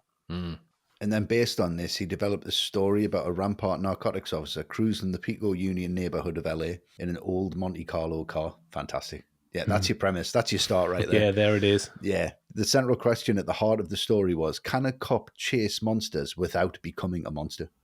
So taking inspiration from Sidney Lumet's classic corrupt cop drama Serpico and Prince of the City, Ayer finished his script in 1995. It did the rounds of the studios in Hollywood. Some loved it, some hated it. And he actually received a note from one studio which said, "Good script, Dave. Problem is, you obviously know nothing about law enforcement." Well, yeah, Brilliant. and then after a few years, LAPD crash officer Rafael Perez was arrested for stealing cocaine in a police evidence room. This opened the floodgates to the whole police brutality Rampart scandal. Suddenly, Ayer's story was hot because of its topical nature, and studio interest surged. Nothing like a dose of reality to reinforce some fiction. But it wasn't. I mean, it was based on reality. It was based on the stories of the streets, which would then inform the Rampart scandal. I really like the way that worked. And that's when Warners came in and paid for the script. Right. Once Fuqua was signed on, he visited Ayer's house on a hot Saturday afternoon where he and his buddies were drinking a few cold ones on his balcony. Nice. Ayer said that his fear was that a Hollywood director would dilute the film, but he was impressed by Fuqua's sense of profound mission to direct the film. He said, "The streets are a mental game, and Antoine understood the nuances well." When Fuqua left, Ayer and his buddies high-fived, knowing that his baby was in good hands. Oh, nice. Lovely. So a piece of writing dripping with authenticity, in no small part by David Ayer's personal experiences. It may not be watertight, we've got a few issues, but it's damn exciting. It is. Very exciting. Next, we're talking about the music in the film. The all-hip-hop soundtrack centers the film, and Mark Mancina provides the original score. I think this just reinforces everything that we've talked about already.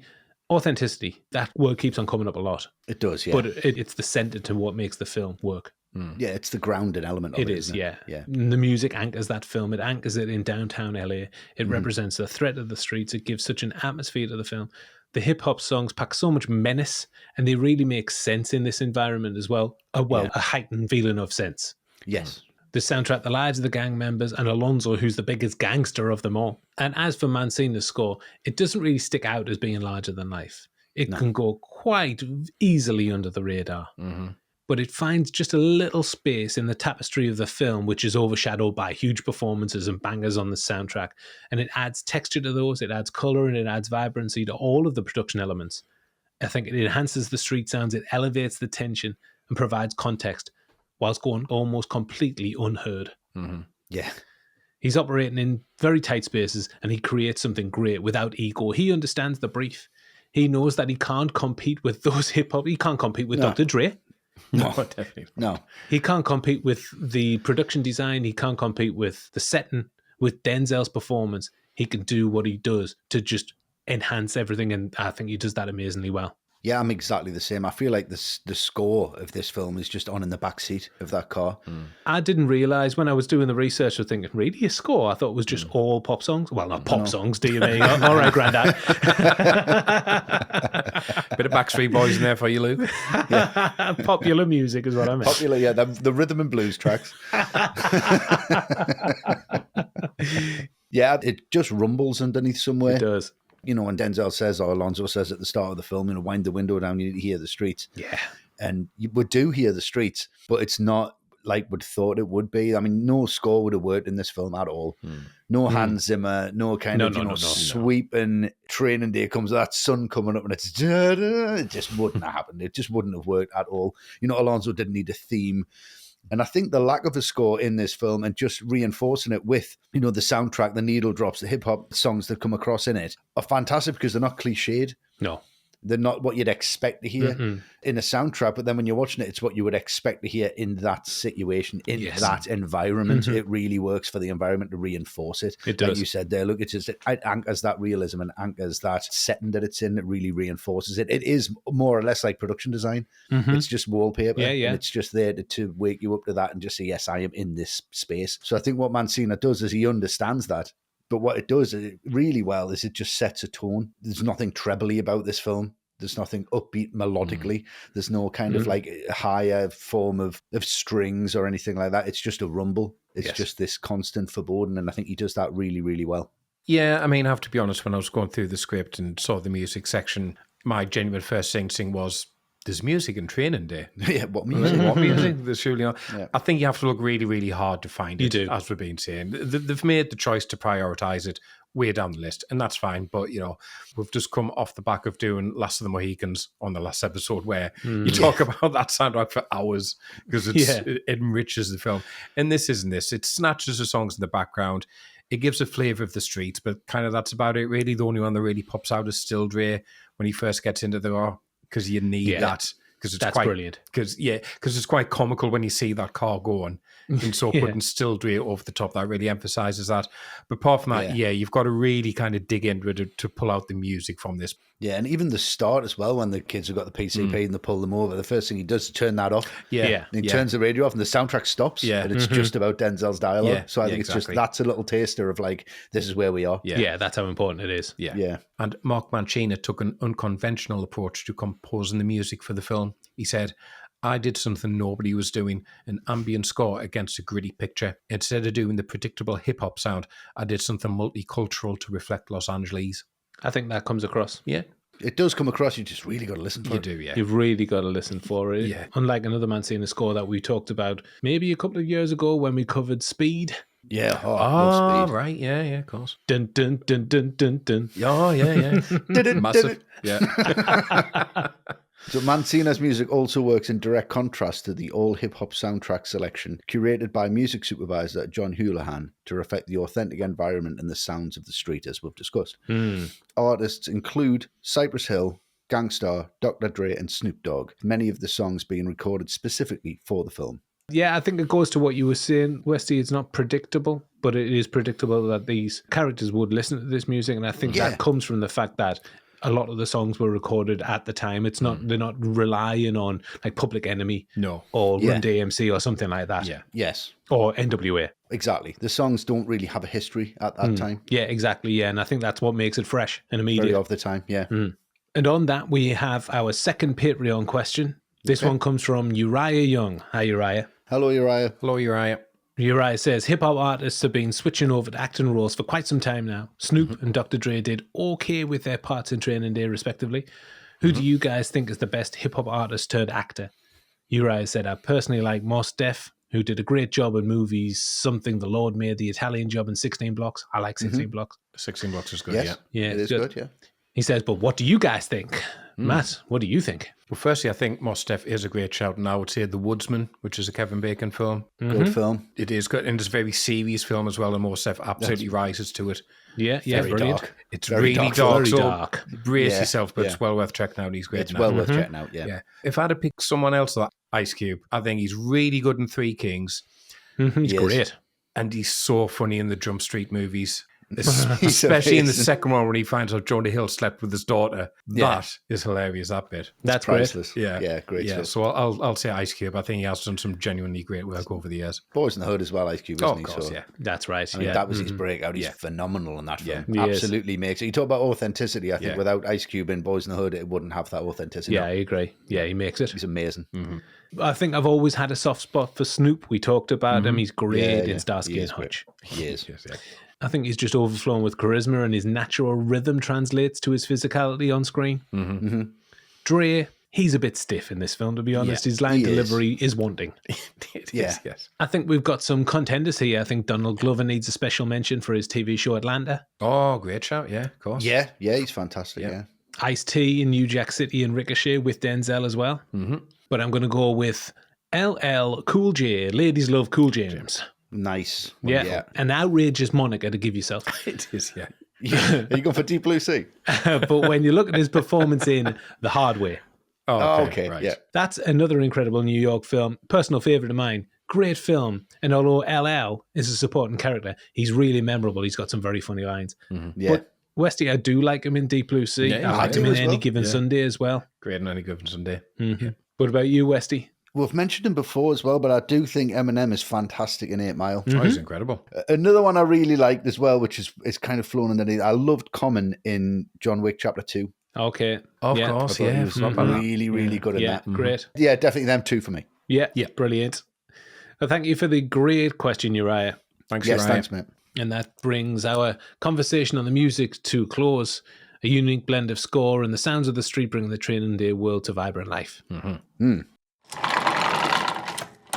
Finally, a cinematographer we haven't talked about before, Mauro Fiore, who kicked off a career-long collaboration with Antoine Fuqua on Training Day.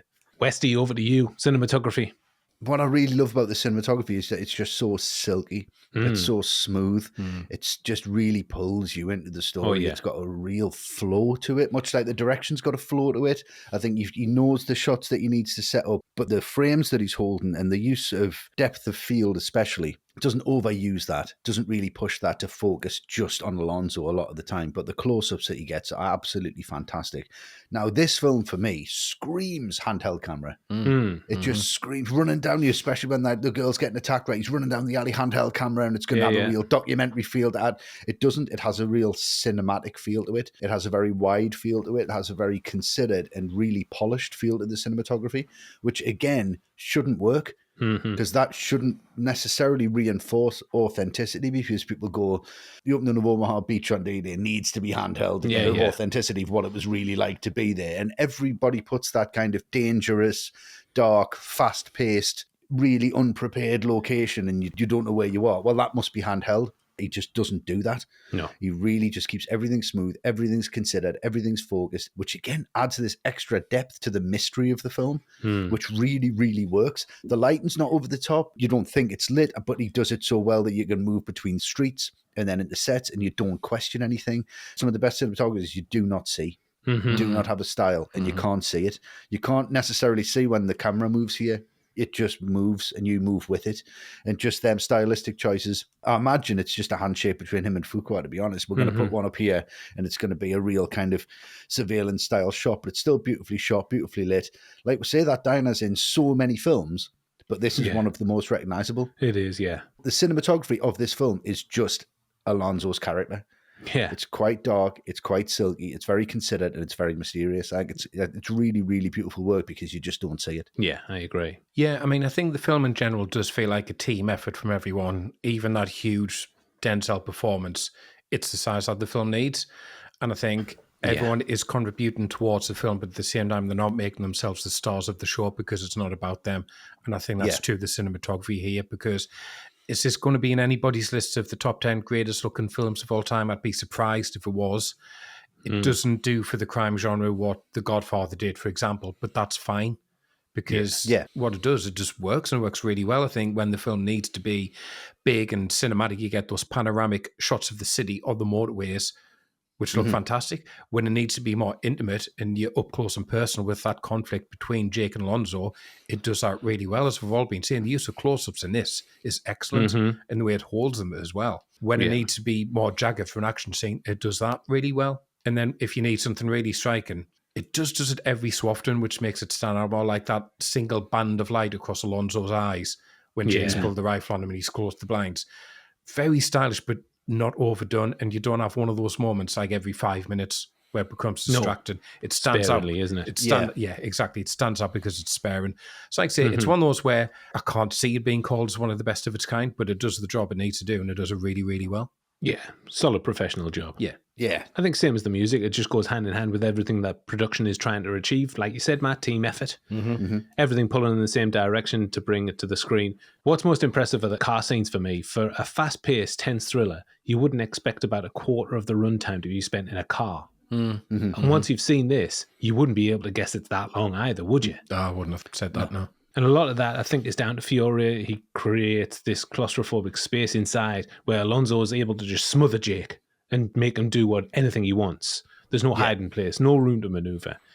It's the same sense of isolation and claustrophobia that he brings to that card game at the end. You can see the sense of panic in Jake because he's got no room to breathe. Yeah.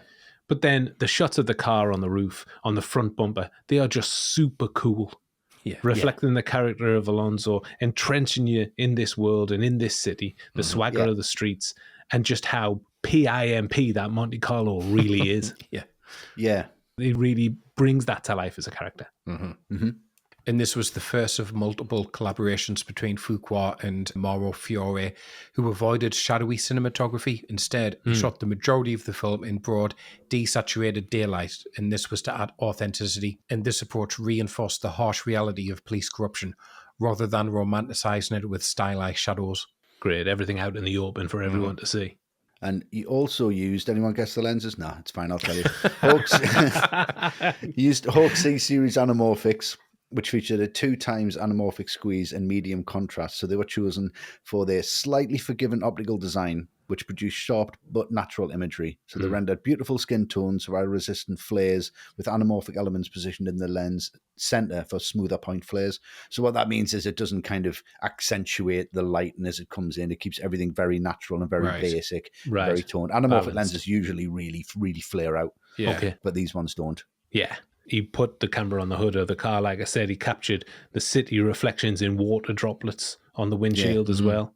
And it emphasized the car as basically like a mobile office where all of the drama unfolds. Nice. So some unfamiliar names in the crew maybe, but they all contributed to the film's atmosphere, tone and enduring appeal. A special shout out to Naomi Shohan and Michelle for the incredible production and costume design, respectively, as well. Mm-hmm. Very nice, yeah. The end. Alonzo's master plan is beginning to come together, but first he has to get the okay from his superiors before he can go through with it. Mm-hmm. And this is the three wise men scene where Alonzo goes into a restaurant with no people in whatsoever apart from three high-rank and law enforcement officials. Mm-hmm. The DA, the captain of the force, and the big dog detective. He's the one who's telling the disgusting story about the guy using peanut butter in a very creative way. Yeah, lovely stuff. An horrific story. Yeah. I think we can believe this meeting is prearranged, so not too much of a narrative stretch. Yeah, I thought so, yeah. No. And this is an exposition scene, a connector to allow the plot to progress. Nothing really sexy about it on the page, but I think it's brought to life by a great location. All great decisions are being made around the dinner table in civilized circumstances. I really like the juxtaposition of that. And it's brought to life by great character actors. Yeah. Tom Berenger being one of them. Yes. Alonzo is basically going in here cap in hand, so he's quite meek. He if is. they don't give him the okay, then he is done for.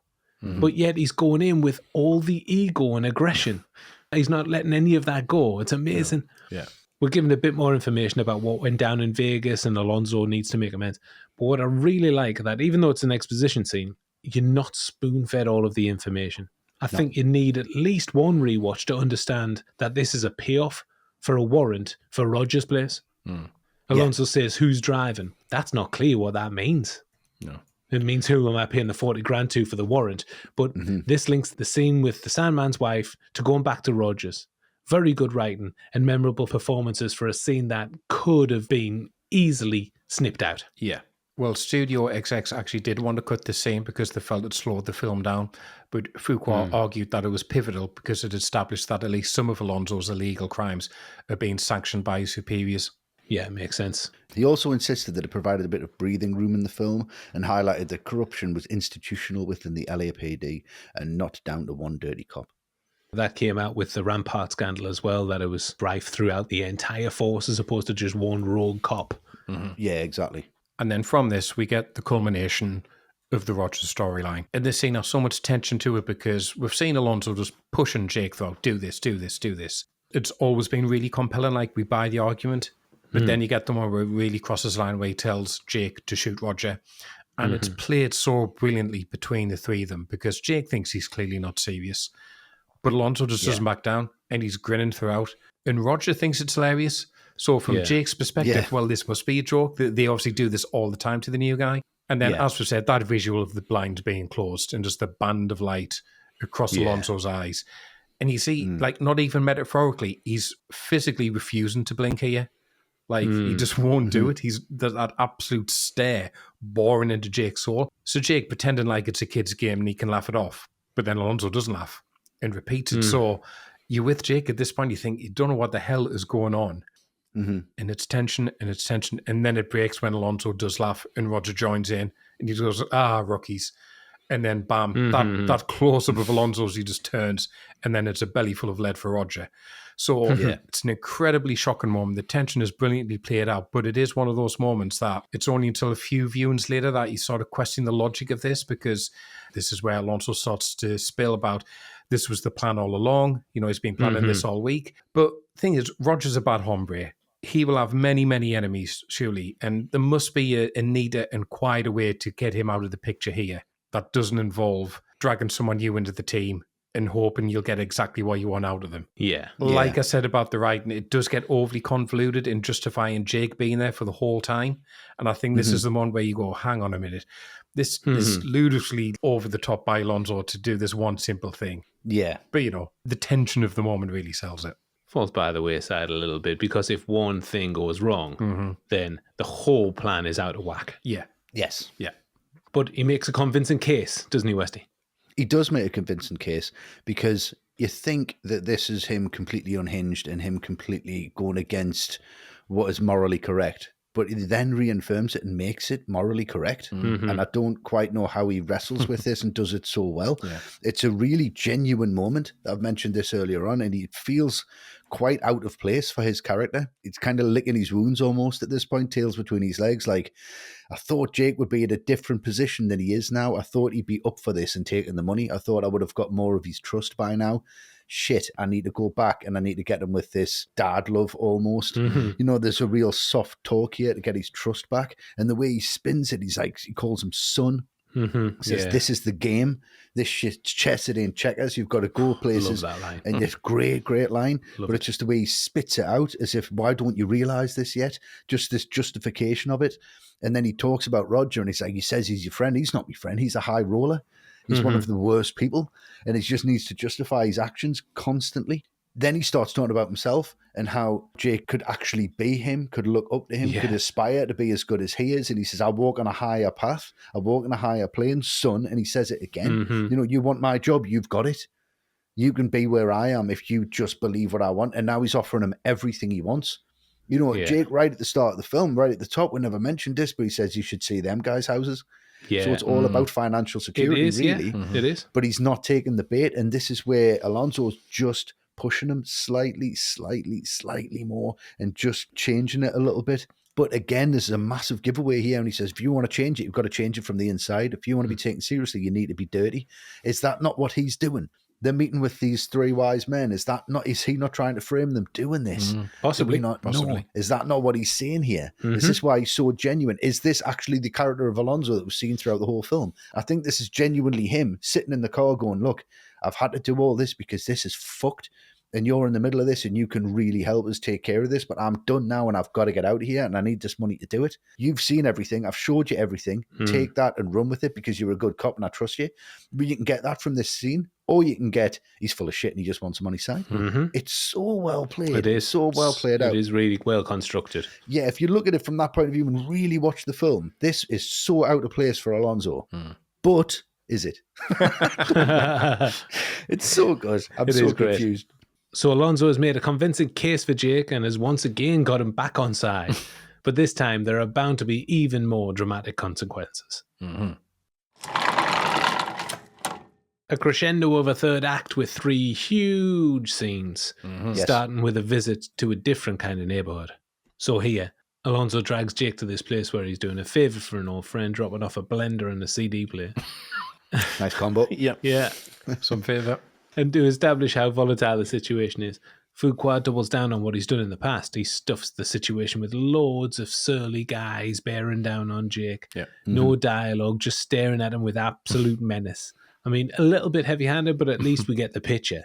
Yeah. And it's visually different to when he first goes into the jungle, the dead-end street where Sarah lives. The threat ramps up inside and then goes up further still in the kitchen. A great control of tension from Fuqua, who knows that this scene needs to land. Absolutely, considering what's coming up. Yeah. And oh my, it lands. It does. Right in your face. Oh, right in your face. The scene always gives me a sickness in the pit of my stomach. Yeah. Smiley, Sniper, and Marino, these 3 guys are not to be trifled with. No. Oh, no. And they all have different character traits. I mean, they're in one scene and they're so memorable. Smiley is the quiet one, Marino's the jokey one, Sniper, well, he's just as crazy as a shit house rat. Yeah, he is, yeah. And Raymond Cruz, who later appeared on the TV show Breaking Bad, he was originally cast to play Gangster Smiley, but ended up playing out-of-control Sniper instead. And this scene was originally scripted at 15 pages, but was trimmed way down. Right. I mean, it makes sense to tighten it up for the tension. Yeah. Because it just would have went out of control. Yeah, 15 minutes in here. 15 minutes, yeah. That's just on the page as well. So it would be like 20 minutes. Yeah. Cruz claims that his scene is the best scene in the movie. Well, he would do. Yeah. No, I got 2 pair. That's a fucking good argument, if I'm honest. Cliff Curtis ended up playing Smiley, and Noel Guglielmo plays Marino, the final of the 3 thugs in this scene. Guglielmo was a homeless as a teen and in a gang before he found acting late in the 90s. Check out his filmography. He's working as if he'll never get another job in his life. He does about 8 films a year. Right. And he has done for about 2 decades. Okay, right. Yeah. Amazing. During this card game scene, Fuqua told the actors to ad-lib their lines and actions without Hawke's knowledge to create an unexpected atmosphere and real tension. It made Jake's uneasy attitude more genuine as Hawke didn't know what the other actors were going to say or do next. That must have been awful. Yeah. It really works, though. Oh, it really works. You can see Hawke squirming in his seat, trying to stay cool, playing cards, but underneath he's thinking, oh, fucking hell, how am I going to get out of this situation? Yeah. I've seen that gun, but I want to see yours. Yeah. And you know what's coming, but he can't put up a fight because something will come quicker. Yeah. If he does put up a fight, they're just going to take it off him. He's just going to overpower him anyway. And he thinks Alonzo's still there as Exactly, well. yeah. At that point. So he's like, well, that's fine. I've got backup. Exactly the backup of that, even though, I mean, he should know by now. But it's sickening, this interplay and messing around with the gun. The reveal that the car's gone. Alonzo's pissed off. Jake is doomed. Yeah. Yeah. I often wonder why Smiley would provide all this exposition to Jake about the Russians. Again, heavy-handed. If he's going to kill him, why are we telling him? Yeah, it's really Bond film, isn't it? Yeah. But that's nothing compared to what's coming in the bathroom. Jake tries to punch his way out of the situation, but he's done for. Yes. Yeah. In the bathtub, being dragged through the apartment, that camera shot, brilliant. Great. Being dragged to your doom. It's sickening. Yeah. In the bathtub, curtains closed, he's going to get blown away. Oh, hang on. Let's get his money first. There wasn't hundreds of thousands in the blender. That's not enough. We need $20 from his wallet as well. While he's still alive. While he's still alive. Oh, hang on, what's this? A pink glittery purse. What the fuck? I mean, this is a tough pill to swallow. We've talked about it. It's there because the plot needs it to be. It's set up earlier in the film, fair enough, but this just isn't happening. The thing that allowed for this to happen is the performance. The setup in the kitchen and Fuqua's handling the tension and tone. It doesn't fall apart when it absolutely should. I mean, I'm not taking anything away from it. It's one of my favourites. Certainly the scene in the kitchen is probably my favourite scene in the film. Right. I mean, it's such a coincidence, isn't it? It's very much of all the girls he saved on that day, it's Smiley's niece. Yes. And he took her purse. Yeah, I do like that phone call between Smiley and the niece, though. Like you said, the great, acting rescues it because they're both good. It does. You know, Curtis It is definitely excellent. does. Yeah. Mm-hmm. I do think he does press her a little bit too much, though. Yeah. Did you go to school? Yep. Yeah. Did you say anything? Yep. No, I did every class. Do you see the police? No. Okay. Okay, Hang up bye. Yeah. You know how you try and just make sense of something and make it make sense just to defend it because the rest of the film is so good and this is such a plot hole. Yeah. I've made it my own personal mission to make this fine for myself. Great. Have you got an answer? I have, but I don't know. I mean, it's quite thin. Okay. You know when he says on the phone that we've said and we've alluded to before Jake gets in the car and he says, make sure the bathtub's clean. Yes.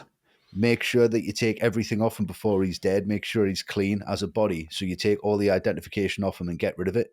Okay. So that's why get his wallet first. That's make sure it's fine. clean. Make sure the I'll scene's go along clean. with that. Right, yeah. If you're going to kill him clean. Don't leave anything behind. Right, Don't leave his identification. Get all his shit off him. Okay. So I like that. That bit's fine. Yeah. I can go along with that. It's just the rest of it where a city of 4 million people. Yeah. I mean, yeah, there is that. Alonzo knows who she is. I don't know. I just like that idea of getting the wallet, and that's fine. I can go along with that for certain. That's not Westy. the issue. Yeah. It is a massive deal, but I don't mind that because there's I think we're all okay with it. Yeah. Yeah. Well, this brings us to our third and final ATRM patron question. This one is from Roger Padacta. Hello, Rog. Hello, Roger. From Ace Ventura. Rog says, this movie has a pivotal deus ex machina with the discovery of the wallet while Jake is being fed a shotgun in the bathtub. What are your favourite or top 3 favourite cinematic deus ex machina examples? Now, if you're not familiar with the concept, it's where a story or film or whatever offers a solution to a problem that seemed impossible to get out of. Mm-hmm. Yes. To the complete surprise of the audience. Yeah. Yes. It's usually a contrivance in the narrative inserted just to serve the plot. An unbelievable narrative beat. Mm-hmm. Yes. Yeah. Translates to God from the machine, doesn't it? Yes. Yes, So it does, yes. something almost kind of ethereal happening for no reason. That's right, yeah. Yeah. In this instance, Jake saved the girl from being attacked by the 2 hobos, and miraculously, in a city of 4 million people, he happens to come across the girl's gangster cousin the same day in his bathtub. Yeah. Yes. I don't know about favourites because I'm not really a fan of the concept. No. Yeah, I don't collect them. No. No. But I got 3 that came to mind. Okay. Firstly, Ghostbusters, one of my favourites. But crossing the streams at the end to defeat Gozer. Now, earlier we're told that crossing the streams is bad, and now, without any explanation or work to prove to the contrary, they use it to their advantage. Yes. Very convenient. Yeah, good point. Fair enough. Yeah. Superman the movie, there's an earthquake and Lois is in deep shit. Mm-hmm. Miraculously, Superman is able to fly around the Earth with such speed, he creates inertia that rewinds time, allowing him to save the day. Just do that at any point then. It's a superhero film, so I suppose anything goes, but this concept is really tricky for me to swallow. I mean, he It's never very, does it very again tricky. when he could have. He never does it again. We've never even hinted at it before. No. And finally, it's The Wizard of Oz. Okay. Wicked Witch of the West. She's got Dorothy and her cronies right where she wants them. There's a glass of water next to Dorothy. How convenient. How convenient even more that this seems to be the only thing that can kill the witch. Yeah. This hasn't been set up at all. No one's mentioned Not at that. all. No. I mean, how does she have a bath or a shower? How does she stay hydrated? Potions. Potions. The cauldron. So those are my three. Matt, what about you? First one I'll go for is War of the Worlds, the traditional adaptation where the all-conquering Martians are raising the entire planet. Nuclear bombs don't scratch them, but then one of them catches a cold and they all die. Yeah. I mean, just take some Lemsip, you'll be fine. You pretty sure repeat it again on Independence Day, isn't it? But it's a computer that catches Yeah, the code. exactly. Very clever stuff. I don't know H.G. Wells wrote it in the novel, but even so, it's extremely convenient. Yeah. It is. Second one is maybe they're kind of deliberately playing it up a bit, but in Monty Python and the Holy Grail, when they're being chased by the Black Beast, and the narrator says there was no escape for Arthur and his men until the animator had a sudden heart attack and died. Yeah. And then you get that cut of Gilliam keeling over in his chair. I mean, it's played flaps, but even so, that's a good Of one. course. It's played for laughs. Yeah, They didn't think, oh, that's brilliant, right? Yeah, exactly. And then last one, I mean, it's probably far from the worst crime about it, but in Attack of the Clones, R2-D2 suddenly can fly when he needs to rescue Padme from certain death. I forgot about that. A skill he has never demonstrated before or since in any other Star Wars film. Wow. But he can fly now. Yes, fine. Yeah, says my fate. Three great ones. What about you, Westy? You got any? I've got three as well. I've brilliant. got the claw in the incinerator scene in Toy Story 3. Right, yeah. I think that just kind of comes from nowhere. It's a nice little callback, but again, that's incredibly convenient. Yeah. The Eagles in Return of the King. Yeah. Lord of the Rings. You'll not know about that, Luke, but that's incredibly convenient. Yeah, would have been useful at the beginning. Would have been useful earlier on, Yeah, But my absolute favourite Yeah. is the frogs at the end of Magnolia. Yeah, wow. Yeah. That's my absolute favourite. Because what the fuck? Yeah. What on earth? Who cares? It's amazing. Yeah. Frogs at the end of Magnolia is the ultimate Deus Ex Machina, I think. It's Yeah. fucking wonderful because it makes zero sense, Yeah. but it's so satisfying. Yeah. Brilliant. A great question, Roger. Thank you. Let us Yes, know if thank we've you, missed Roger. any of your favourites. Please do. So Jake has miraculously made it out of that bathroom and he's making his way to a great confrontation, Matt. He is. As we've said, again, bit convenient that he chooses Sarah's place to go first of all, and that's where he actually is. But that's fine. It's, it would be on the list. There's a reason for him to be there. It's fine. I just love how absolutely shameless Alonzo still is at this point. I mean, Jake's got the drop on him. He's got it cornered, and he's still trying to talk his way out of it. Unbelievable. I mean, there's so many little physical bits that Denzel does, which are amazing, and giving him the round of applause, but with the big blocks of cash. That's such a great visual. Because it's funny, but it's also, look what I've got, Jake. Do you want some of this? Yeah. It's really tempting. But like I say, just so shameless. Congratulations, son. You made it. You're in. Like, I know he's charismatic. I know he is, but who's buying this now? Yeah. He's just got this absolute refusal to admit defeat, which is part of what makes him so compelling. But again, he's just always got an argument to make you doubt yourself. You don't have any witnesses as to what happened. It's not what you know. It's what you can prove. Because obviously Jake does have the drugs in his system still. And he doesn't have anyone that will back his story up. Then again, I think this shows the difference between the two because Jake could shoot Alonzo here and now and probably get away with it, but he never would because that's the dividing line and that's the line he won't cross. Yeah. So the confrontation here was great. I love when he kind of dives out of cover and Alonzo says, I'm surgical with this, Jake. This is when you find out it was him that put Blue in the wheelchair. That's great. But I do think it starts to wobble again a bit here because this is what I mean by Ayer having to resolve the conflict, and it's not as good as the setup of the conflict because the fight's pretty well done. But I think things like Jake hanging off the edge of the balcony and there's a spiked fence below and there's a barking, really vicious dog about to get him, and it's just a bit, is he going to fall to his doom? Of course not. It's not that type of film. So I think Washington and Hawke are really elevating this final confrontation because otherwise it's just starting to feel a bit generic at this point, this actual kind of physical fight that they have. Yeah, I think this fight, I'm least bothered about this fight than anything else in the film. Absolutely, yeah. even though, like, kinetically, it's well shot. Yeah. The fight. It's brutal when Jake goes through that window as well. Yeah. In David Ayer's original script, the film ends with Jake dumping the money on the bed and walking away without the fight, without the shootout, without King Kong, without the Russians. Wow. He always had in the back of his mind that the studio would probably demand changes. He said his was the art movie version, saying that it would have been a version that nobody saw. No. Sounds good to me. I don't think that anybody has ever referred to Training Day as art movie. Definitely not. Definitely not. No. But Denzel was a big advocate for changing the ending, as he felt the original vision was a bit of a cop-out, no pun intended. It felt like they were keeping things open for sequel in his view, and he insisted that if Alonzo lives in the worst way, he should die in the worst way. And for him, the best way for Alonzo to go would be for the community to turn their back on him, and for him to get slapped around and just end up crawling around on the ground like a snake. Yeah, what a way to go for the character. Yeah. And there were a few different endings considered, including Alonzo getting away with it. Another had Alonzo killing himself. And in the deleted scene, Jake pulls up at his home at the end and someone gets out of a car parked over the road. And it's Tom Berenger's character who says and asks where the money is. And Jake replies, it's in the lockup. Get the fuck out of my driveway. Leave. And then he kind of mutters to himself as evidence. Yeah. And so there's some unfinished business there with the three wise men. But that scene's been deleted. But I think that would have worked. I quite like that at the end. I think that would have been all right because there is definitely some ambiguity right at the end when Jake gets home and the police reports doesn't say anything about corruption or anything like that. There's a cover-up somewhere. So he hasn't told anyone about anything, really. Yeah, I like that. I mean, after the fight, after the car chase, after the running over, we end up in the same place where Jake isn't supposed to be without Alonzo, but he's with Alonzo and everybody's watching. And here is the moment that everyone remembers from Training Day. I mean, this scene is just an absolute... It's just a wonder to behold. It's an absolute joy from start to finish, just the way he's carrying himself and holding himself.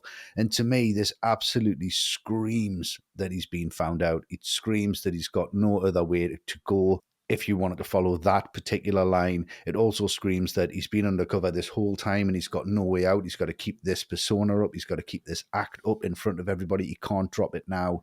He needs that money to get out and he's got to play the character all the way to the end. Doesn't expect Jake to shoot him, shoots him in the arse. And he's like, shot me in the ass. Shot me in the ass. Which again is belittling to the character. It's very much. The next one will kill you. Just some of the dialogue in here. It's just, give me the money and let me go home. You don't quite know where home is. Because he looks up at Sarah and look, she picks the kid up and they disappear. And he's genuinely upset. He's emotional at this point. His plan hasn't worked. So which plan you're following, it doesn't really matter because they all have the same conclusion. Yeah, exactly. It all ends the same way, which I think is absolutely fantastic. But he's like, I'm going to burn this motherfucker down. Everybody's on my side. And he's just really clutching at straws here. Jake's saying, I am not like you. And he realizes at that point, he can't really do anything else. He can't big him up. He can't push him down. He can't bully him anymore. His duality is over with now. He's completely revealed. But it's so powerful when he just leans up against the car and just says, you know, you can shoot me, but you can't get me. You won't get who I really am. You'll never get what I've been doing. There's something deeper here. Yeah. You can shoot us, but it doesn't mean that that's the end because I've done something that nobody knows about. This is just a character play. You've just been watching this act all the way through, which I really, really get from that. And it's just really powerful when he's like, what a day. He's like, what a fucking day. That's good. He's like, I'm winning anyway. As if he's done something and he's uncovered something that's going to play out that we don't know about. He's won. Yeah. And then the Russians turn up. Now, they pull up at an intersection and they absolutely destroy him. They shoot the car up. He gets out the car. There's no discussions. No. There's no characters. There's no people to speak to that he recognizes. Everyone's in masks. There's a woman in the car next to him and he's blown away. It is, you know, James Caan blown away. Jimmy Caan, isn't it? It is absolutely, you know, it's like Bonnie and Clyde blown away. He's absolutely destroyed. And it doesn't matter whether he's got the money or not at this point. So I honestly think there's something else going on because this is an execution. Yeah. There's something else going on here where this guy needs to be taken out and he's been taken out in the worst way. I mean, this scene especially, and that King Kong line is huge. That should be funny, but it's not. No, it should be laughable. I'm King Kong. Serious. Like, what? Yeah. It's just definitely, it's like, what's the biggest thing I can think of here that's going to destroy somewhere? And he's just, he could have hit you with anything, King Kong, Godzilla, anything, and it would have worked. Yeah, it's just that kind of size of it. And this scene, especially, it was filmed at the Palmwood Drive cul-de-sac known as The Jungle in Baldwin Village area of Los Angeles. The dead-end street in Black P. Stone's Blood Gang territory had gang members on rooftops during filming for authentic neighborhood presence. Amazing. Yeah, those surrounding Alonzo, Denzel, those are all real people. That's their neighborhood. Yeah. Yeah, and obviously that line, one of the most iconic lines in cinema, I think. Yeah. It was improvised by Washington on the spot. Incredible. Amazing. Yeah. Fuqua looked at the cameraman after Washington delivered the line and said, I hope you got that because that's probably never going to happen again. No. Yeah, amazing. And Denzel later said his ego was so big that King Kong didn't register. When he gets out of his car, he's heading to his trunk to try and get some guns. He still thinks that he can get away with it. He was all about the ego. Yeah. He has been all the way through. Yeah. So that is it. We can finally pause for breath as the wild ride has come to an end with Jake making it home alive. Barely in one piece. Yeah. Barely. What's he going to say to his missus when he gets know. it? I had no breakfast and then I had some PCP. Sorry. 3 fingers of whiskey. And then Roger got shot. Who the fuck's Roger? What are you talking about? Reception and awards. Training Day tested at San Diego Comic-Con and received probably the lowest test screening scores of Fuqua's career. Wow. Audiences were particularly upset that Denzel's character dies at the end. He said they were unable to accept his death despite him being, obviously, the most heinous person in the world. Right. Yeah, so despite the poor test scores, Fuqua refused to change the ending, believing it was essential that the corrupt cop face consequences for his actions. Of course, he can't get away with it. It's outrageous. Yeah. What does that teach people? Exactly, yeah. Just sanding a boat like Andy Dufresne. And the film premiered at the 58th Venice International Film Festival on September 2nd, 2001, and received very strong word-of-mouth buzz, some of which came from Richard Linklater, who told Fuqua and Hawke that they'd made a classic. Nice. Yeah, too true. Yeah. Fuqua attended the Venice premiere, but largely stayed away from the limelight. He later said that he had immersed himself in the film so much that he needed to step away from it. He said that he'd been viewing through the lens of another character for too long, that he had to distance himself from all these gang members. He was just immersed, entrenched in the culture, and he needed to get away. Yeah. Fair enough. It was scheduled for a nationwide release on September 21st, 2001, but Warner's decided to delay this until 5th of October because they spotted a potential backlash from audiences in the wake of 9/11. Right. Yeah. Particularly as emergency services police were being hailed as heroes. Yeah. Yeah. The soundtrack was actually released on September 11th. Ouch. Right. But the plan did work. Training Day's word of mouth being translated into a steady box office success. Final totals reached $104.9 million worldwide against a $45 million production budget. Lovely. But the popularity of the film wasn't limited to audiences. Variety's review praised the film, saying it had enough rough action, edgy behaviour, and violence-laden titillation to be a muscular box office performer for Warner Brothers. Nice. Empire gave it 4 out of 5. Marred slightly by an unsatisfactory climax, this is a cracking cop drama anchored by great performances and intelligent direction from Fuqua. It's refreshing to see a thriller worthy of the label. Yes, it is. Very good. Yeah. And finally, the big man himself, Big Rog, Roger Ebert. Out of 4, what do you think he gave it? 3. I'll go 2.5. Maybe he was a little cold on it. Oh, no, he was warmer than that, Matt. He was 3, Westy. Well done. Fair enough. Nice one. He said Alonzo Harris makes Popeye's oil look like officer friendly. He said Washington's performance is over the top and down the other side. Ayer's screenplay is ingenious in the way it plants cues and pays them off in unexpected ways. It might have been better if it had stayed closer to life, but it doesn't want to be. Fair enough. And now it has 74% from critics on Rotten Tomatoes, 89% from audiences, and 7.8 out of 10 on IMDb. Big score. Big score. Yeah. Lovely.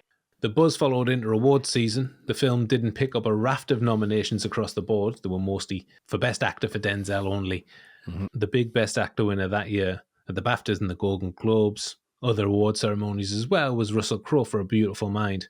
But allegedly, after an altercation Crowe had backstage at the BAFTAs, when a poem he read out during his speech was cut from a TV broadcast, basically had a punch-up with the producer. Yeah.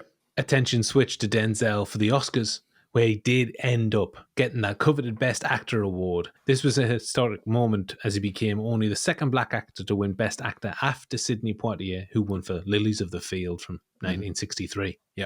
And that same night, Mr. Sidney Poitier, my favourite actor, Yes, received an honorary Oscar, and this created a momentous occasion which Denzel acknowledged in his speech. He said, 40 years I've been chasing Sidney. They finally give it to me, and what did they do? They give it to him on the same night. I'll always be chasing you, Sydney. Lovely. Nice.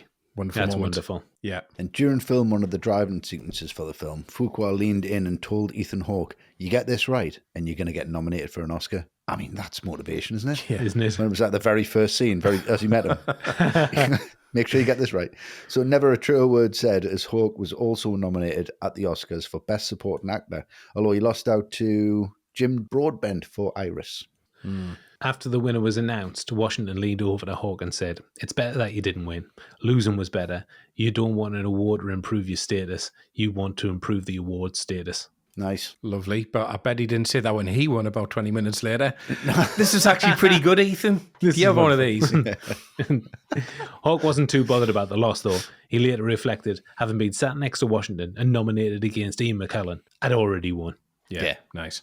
So a triple threat from Training Day with box office, critical and awards recognition, fully deserved in our opinion. Oh, absolutely, yeah. Sequels and influence. There has been talk about a return to Training Day for the big screen for years, which has failed to materialise so far. The Training Day world was expanded for the small screen in 2017, starring Bill Paxton and Justin Cornwell, as two LA cops set 15 years after the events of the original. Notable as the first episode was released only 3 weeks before Paxton's sad passing. All Yeah. right. So it was never going to be renewed for a second season, which was unlikely anyway as the reviews were not kind. Right. No. Okay. Currently, it's 24% on Rotten Tomatoes. Oof. Not 2 years after the film was released in June 2003, Alonzo Harris was ranked 50th greatest villain of all time on the AFI's 100 Years, 100 Heroes and Villains list. Right. Immediate recognition in the annals of history for an iconic performance. But for us, where do we see its legacy and influence in the intervening years, Westy? I mean, it's legacy and influence for me. I mean, he should definitely be higher than 50 for a villain. I agree. He's up there. I think if that was revised soon, he'll be further up the list. Yeah, I think it's he should just be. only 2 years after. Yeah, very, very good performance. Almost like a timeless performance, I think, from Denzel. Yeah. And I think what we got from this is a real surge of Denzel films, you know, that were centered around Denzel. There was a lot of things that he did before this. Even The Hurricane didn't really seem to be around him. You know, The Bone Collector wasn't that much around him. No. Courage Under Fire, no. Philadelphia, no. But then all of a sudden you've got like American Gangster, which kind of seemed to be his film. Yes. And then from there, you've got the Equalizer films. I think when he did the first Equalizer with Antoine Fuqua again, added a little bit more to his career. I think this film gave him a lot of confidence, gave Fuqua a lot of confidence. And I think Ayer as well, he just started writing about characters and creating character pieces and stopped worrying so much about plot when he realized that plot in this is there, but it's an inconvenience. For me, I think I would like to have seen more from Ethan Hawke on the back of this. But again, I just really respect and appreciate his choices because they are few and far between. And when he does something, he does it with everything, even if it's not massive or not brilliant. He just has a real honesty and a real integrity about who he is. And I really, really adore him as a human being, to be fair. I think he's Lovely a wonderful, man. wonderful guy.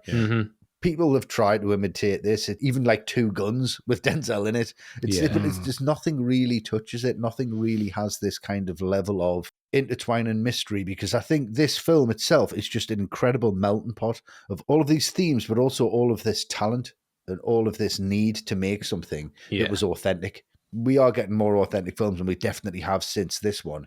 Yeah. But this is the one for me that feels the most cinematic and is a real blueprint. Yeah, absolutely. Yeah, I think you can look at it from a number of different ways.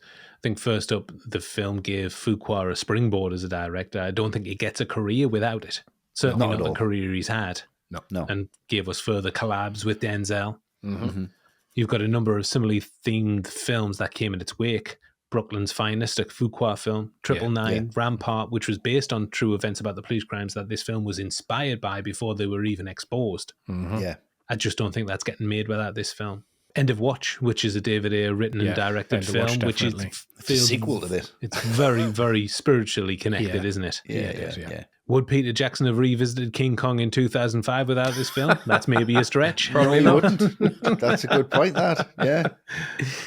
But of course, you got the character of Alonzo Harris, one of the most iconic anti-heroes, bad guys in cinema. He was the first character that Denzel really leaned into as a bad guy, which had an influence, I think, on the rest of his career to be morally ambiguous. Yeah. And that King Kong line, and that's transcended film. It's got that crossover appeal, and that's just from one character.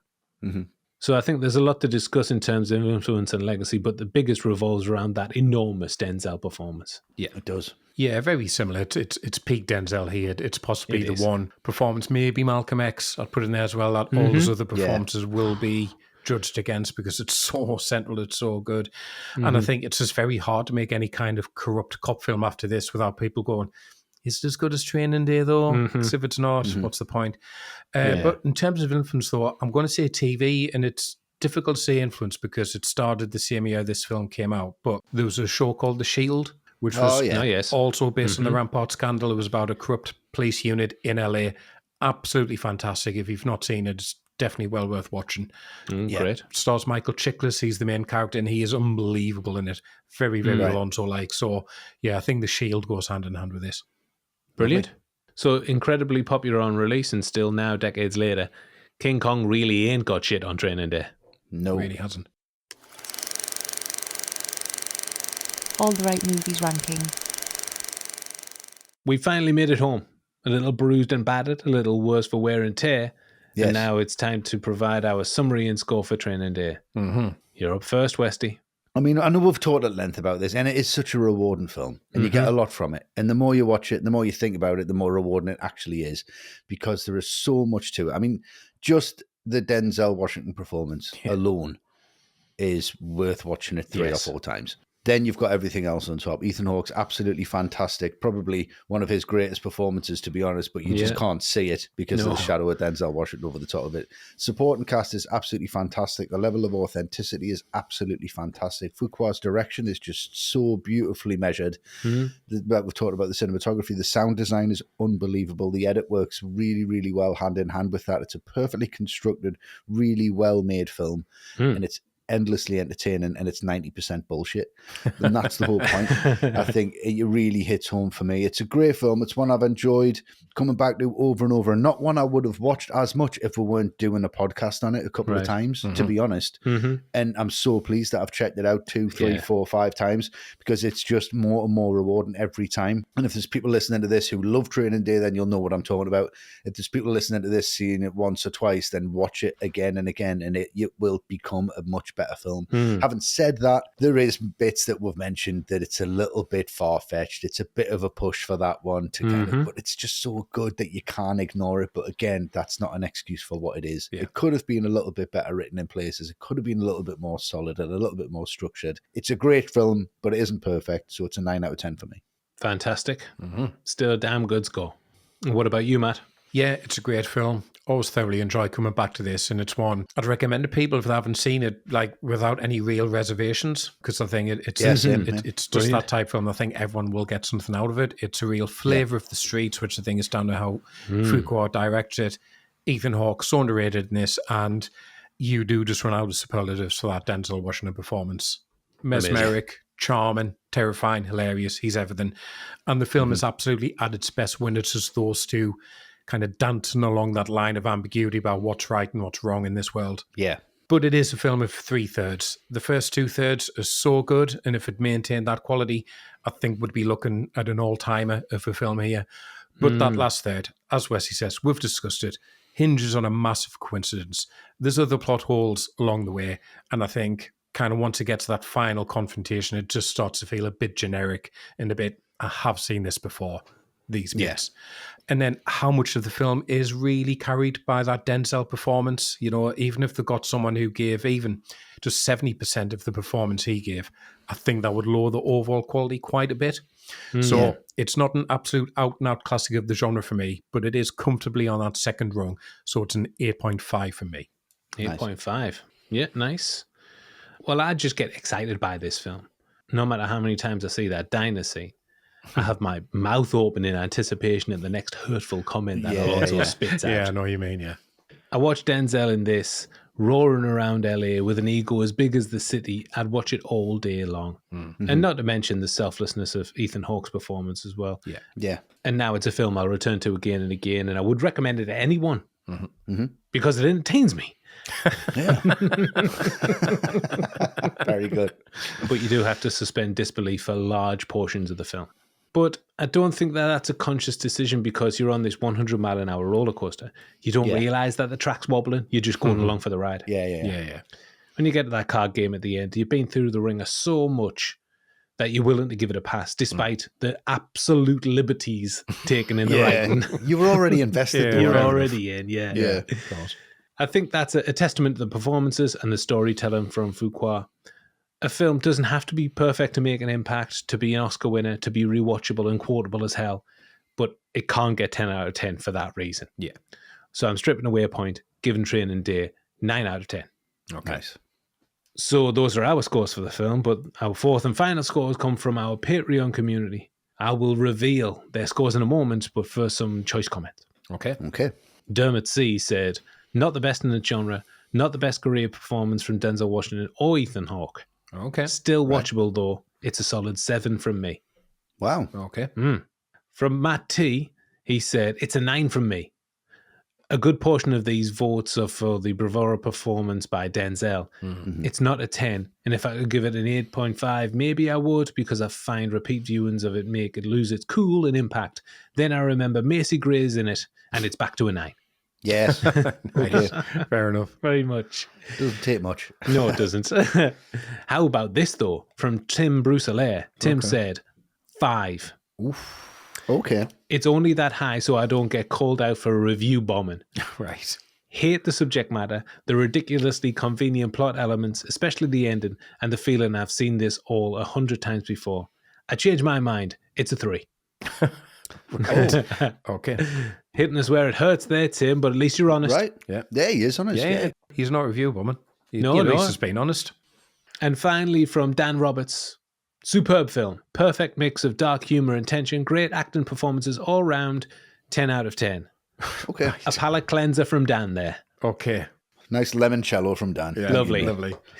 So a lot to wade through there. Some stirring views, some striking views. Yeah. What do you think it averaged on Patreon, chaps? I think an 8. I have no idea. Yeah. 8. It got a very respectable 9 out of 10, Oh, okay. Nice. That's good. Right.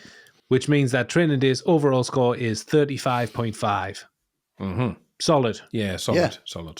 Yeah. Yeah. Join us again on All the Right Movies in 2 weeks. John, Westy and Matt will be in Middle-earth to talk about a film as huge as Denzel's performance here. The first installment in the Lord of the Rings trilogy, The Fellowship of the Ring. That should be jam-packed, Yes. Should. crammed. One does not simply make a podcast about Fellowship of the Ring, but we are. Oh, very nice. I like Nice. that. Love that. Excellent. Did you get it, Luke? Did you understand the reference? Or Yeah. oh, okay. Yeah. Yep. Definitely. He's seen the meme. He's fine. Yeah. That's all you need to see in it. It is. Yeah. of course. Yeah. For our patrons, this month's episode of The Watch List, our movie review show, came out last week. And our double feature episode this month is on Leonardo DiCaprio and Shutter Island and The Revenant. That will be with you next week. Oh, it's a good one. It's a very good It one. is a good one. Yeah. And there are loads more treats on the way from All the Right Movies before the year's end. If you haven't done it already, please give us a positive rating wherever you listen to podcasts. If you've come this far, it's absolute certainty that you love Yes. the podcast. Yep. Must be. So please, 5 stars if you can. If you Yes, can, please. please. Yes. And as ever, social media is where it's at for your daily ATRM fix. We're on X, Blue Sky, Threads, Instagram, TikTok. As always, our making of movie threads go up on X, Blue Sky, and Threads. And just like our podcast, they are extensively researched with all information corroborated by at least 3 sources or coming from the mouths of the cast or crew. Yes. You can join our Facebook group for another incredible movie community. Our YouTube channel is youtube.com/alltherightmovies. More new videos going up there regularly, so don't forget to check that out on a regular basis. Absolutely. And our website is alltherightmovies.com. Yep. It is. And that is a wrap, everyone. Yeah. It's not what you know, it's what you can prove. And I think we've proved that this shit's chested in, checkers. Nice. There it You is. love that line so much. He does. Yeah. Every time. We're going to go to the office, which will no doubt involve drinking whiskies, beer, red wine, smoking the Yes. odd, hit the PCP. Yep. Why not? Yeah. Thanks for listening, everyone. Thanks, Come back everyone. to Lord of the Rings in 2 weeks. Yes. Thanks, guys. Thank you so much, guys. Thank you.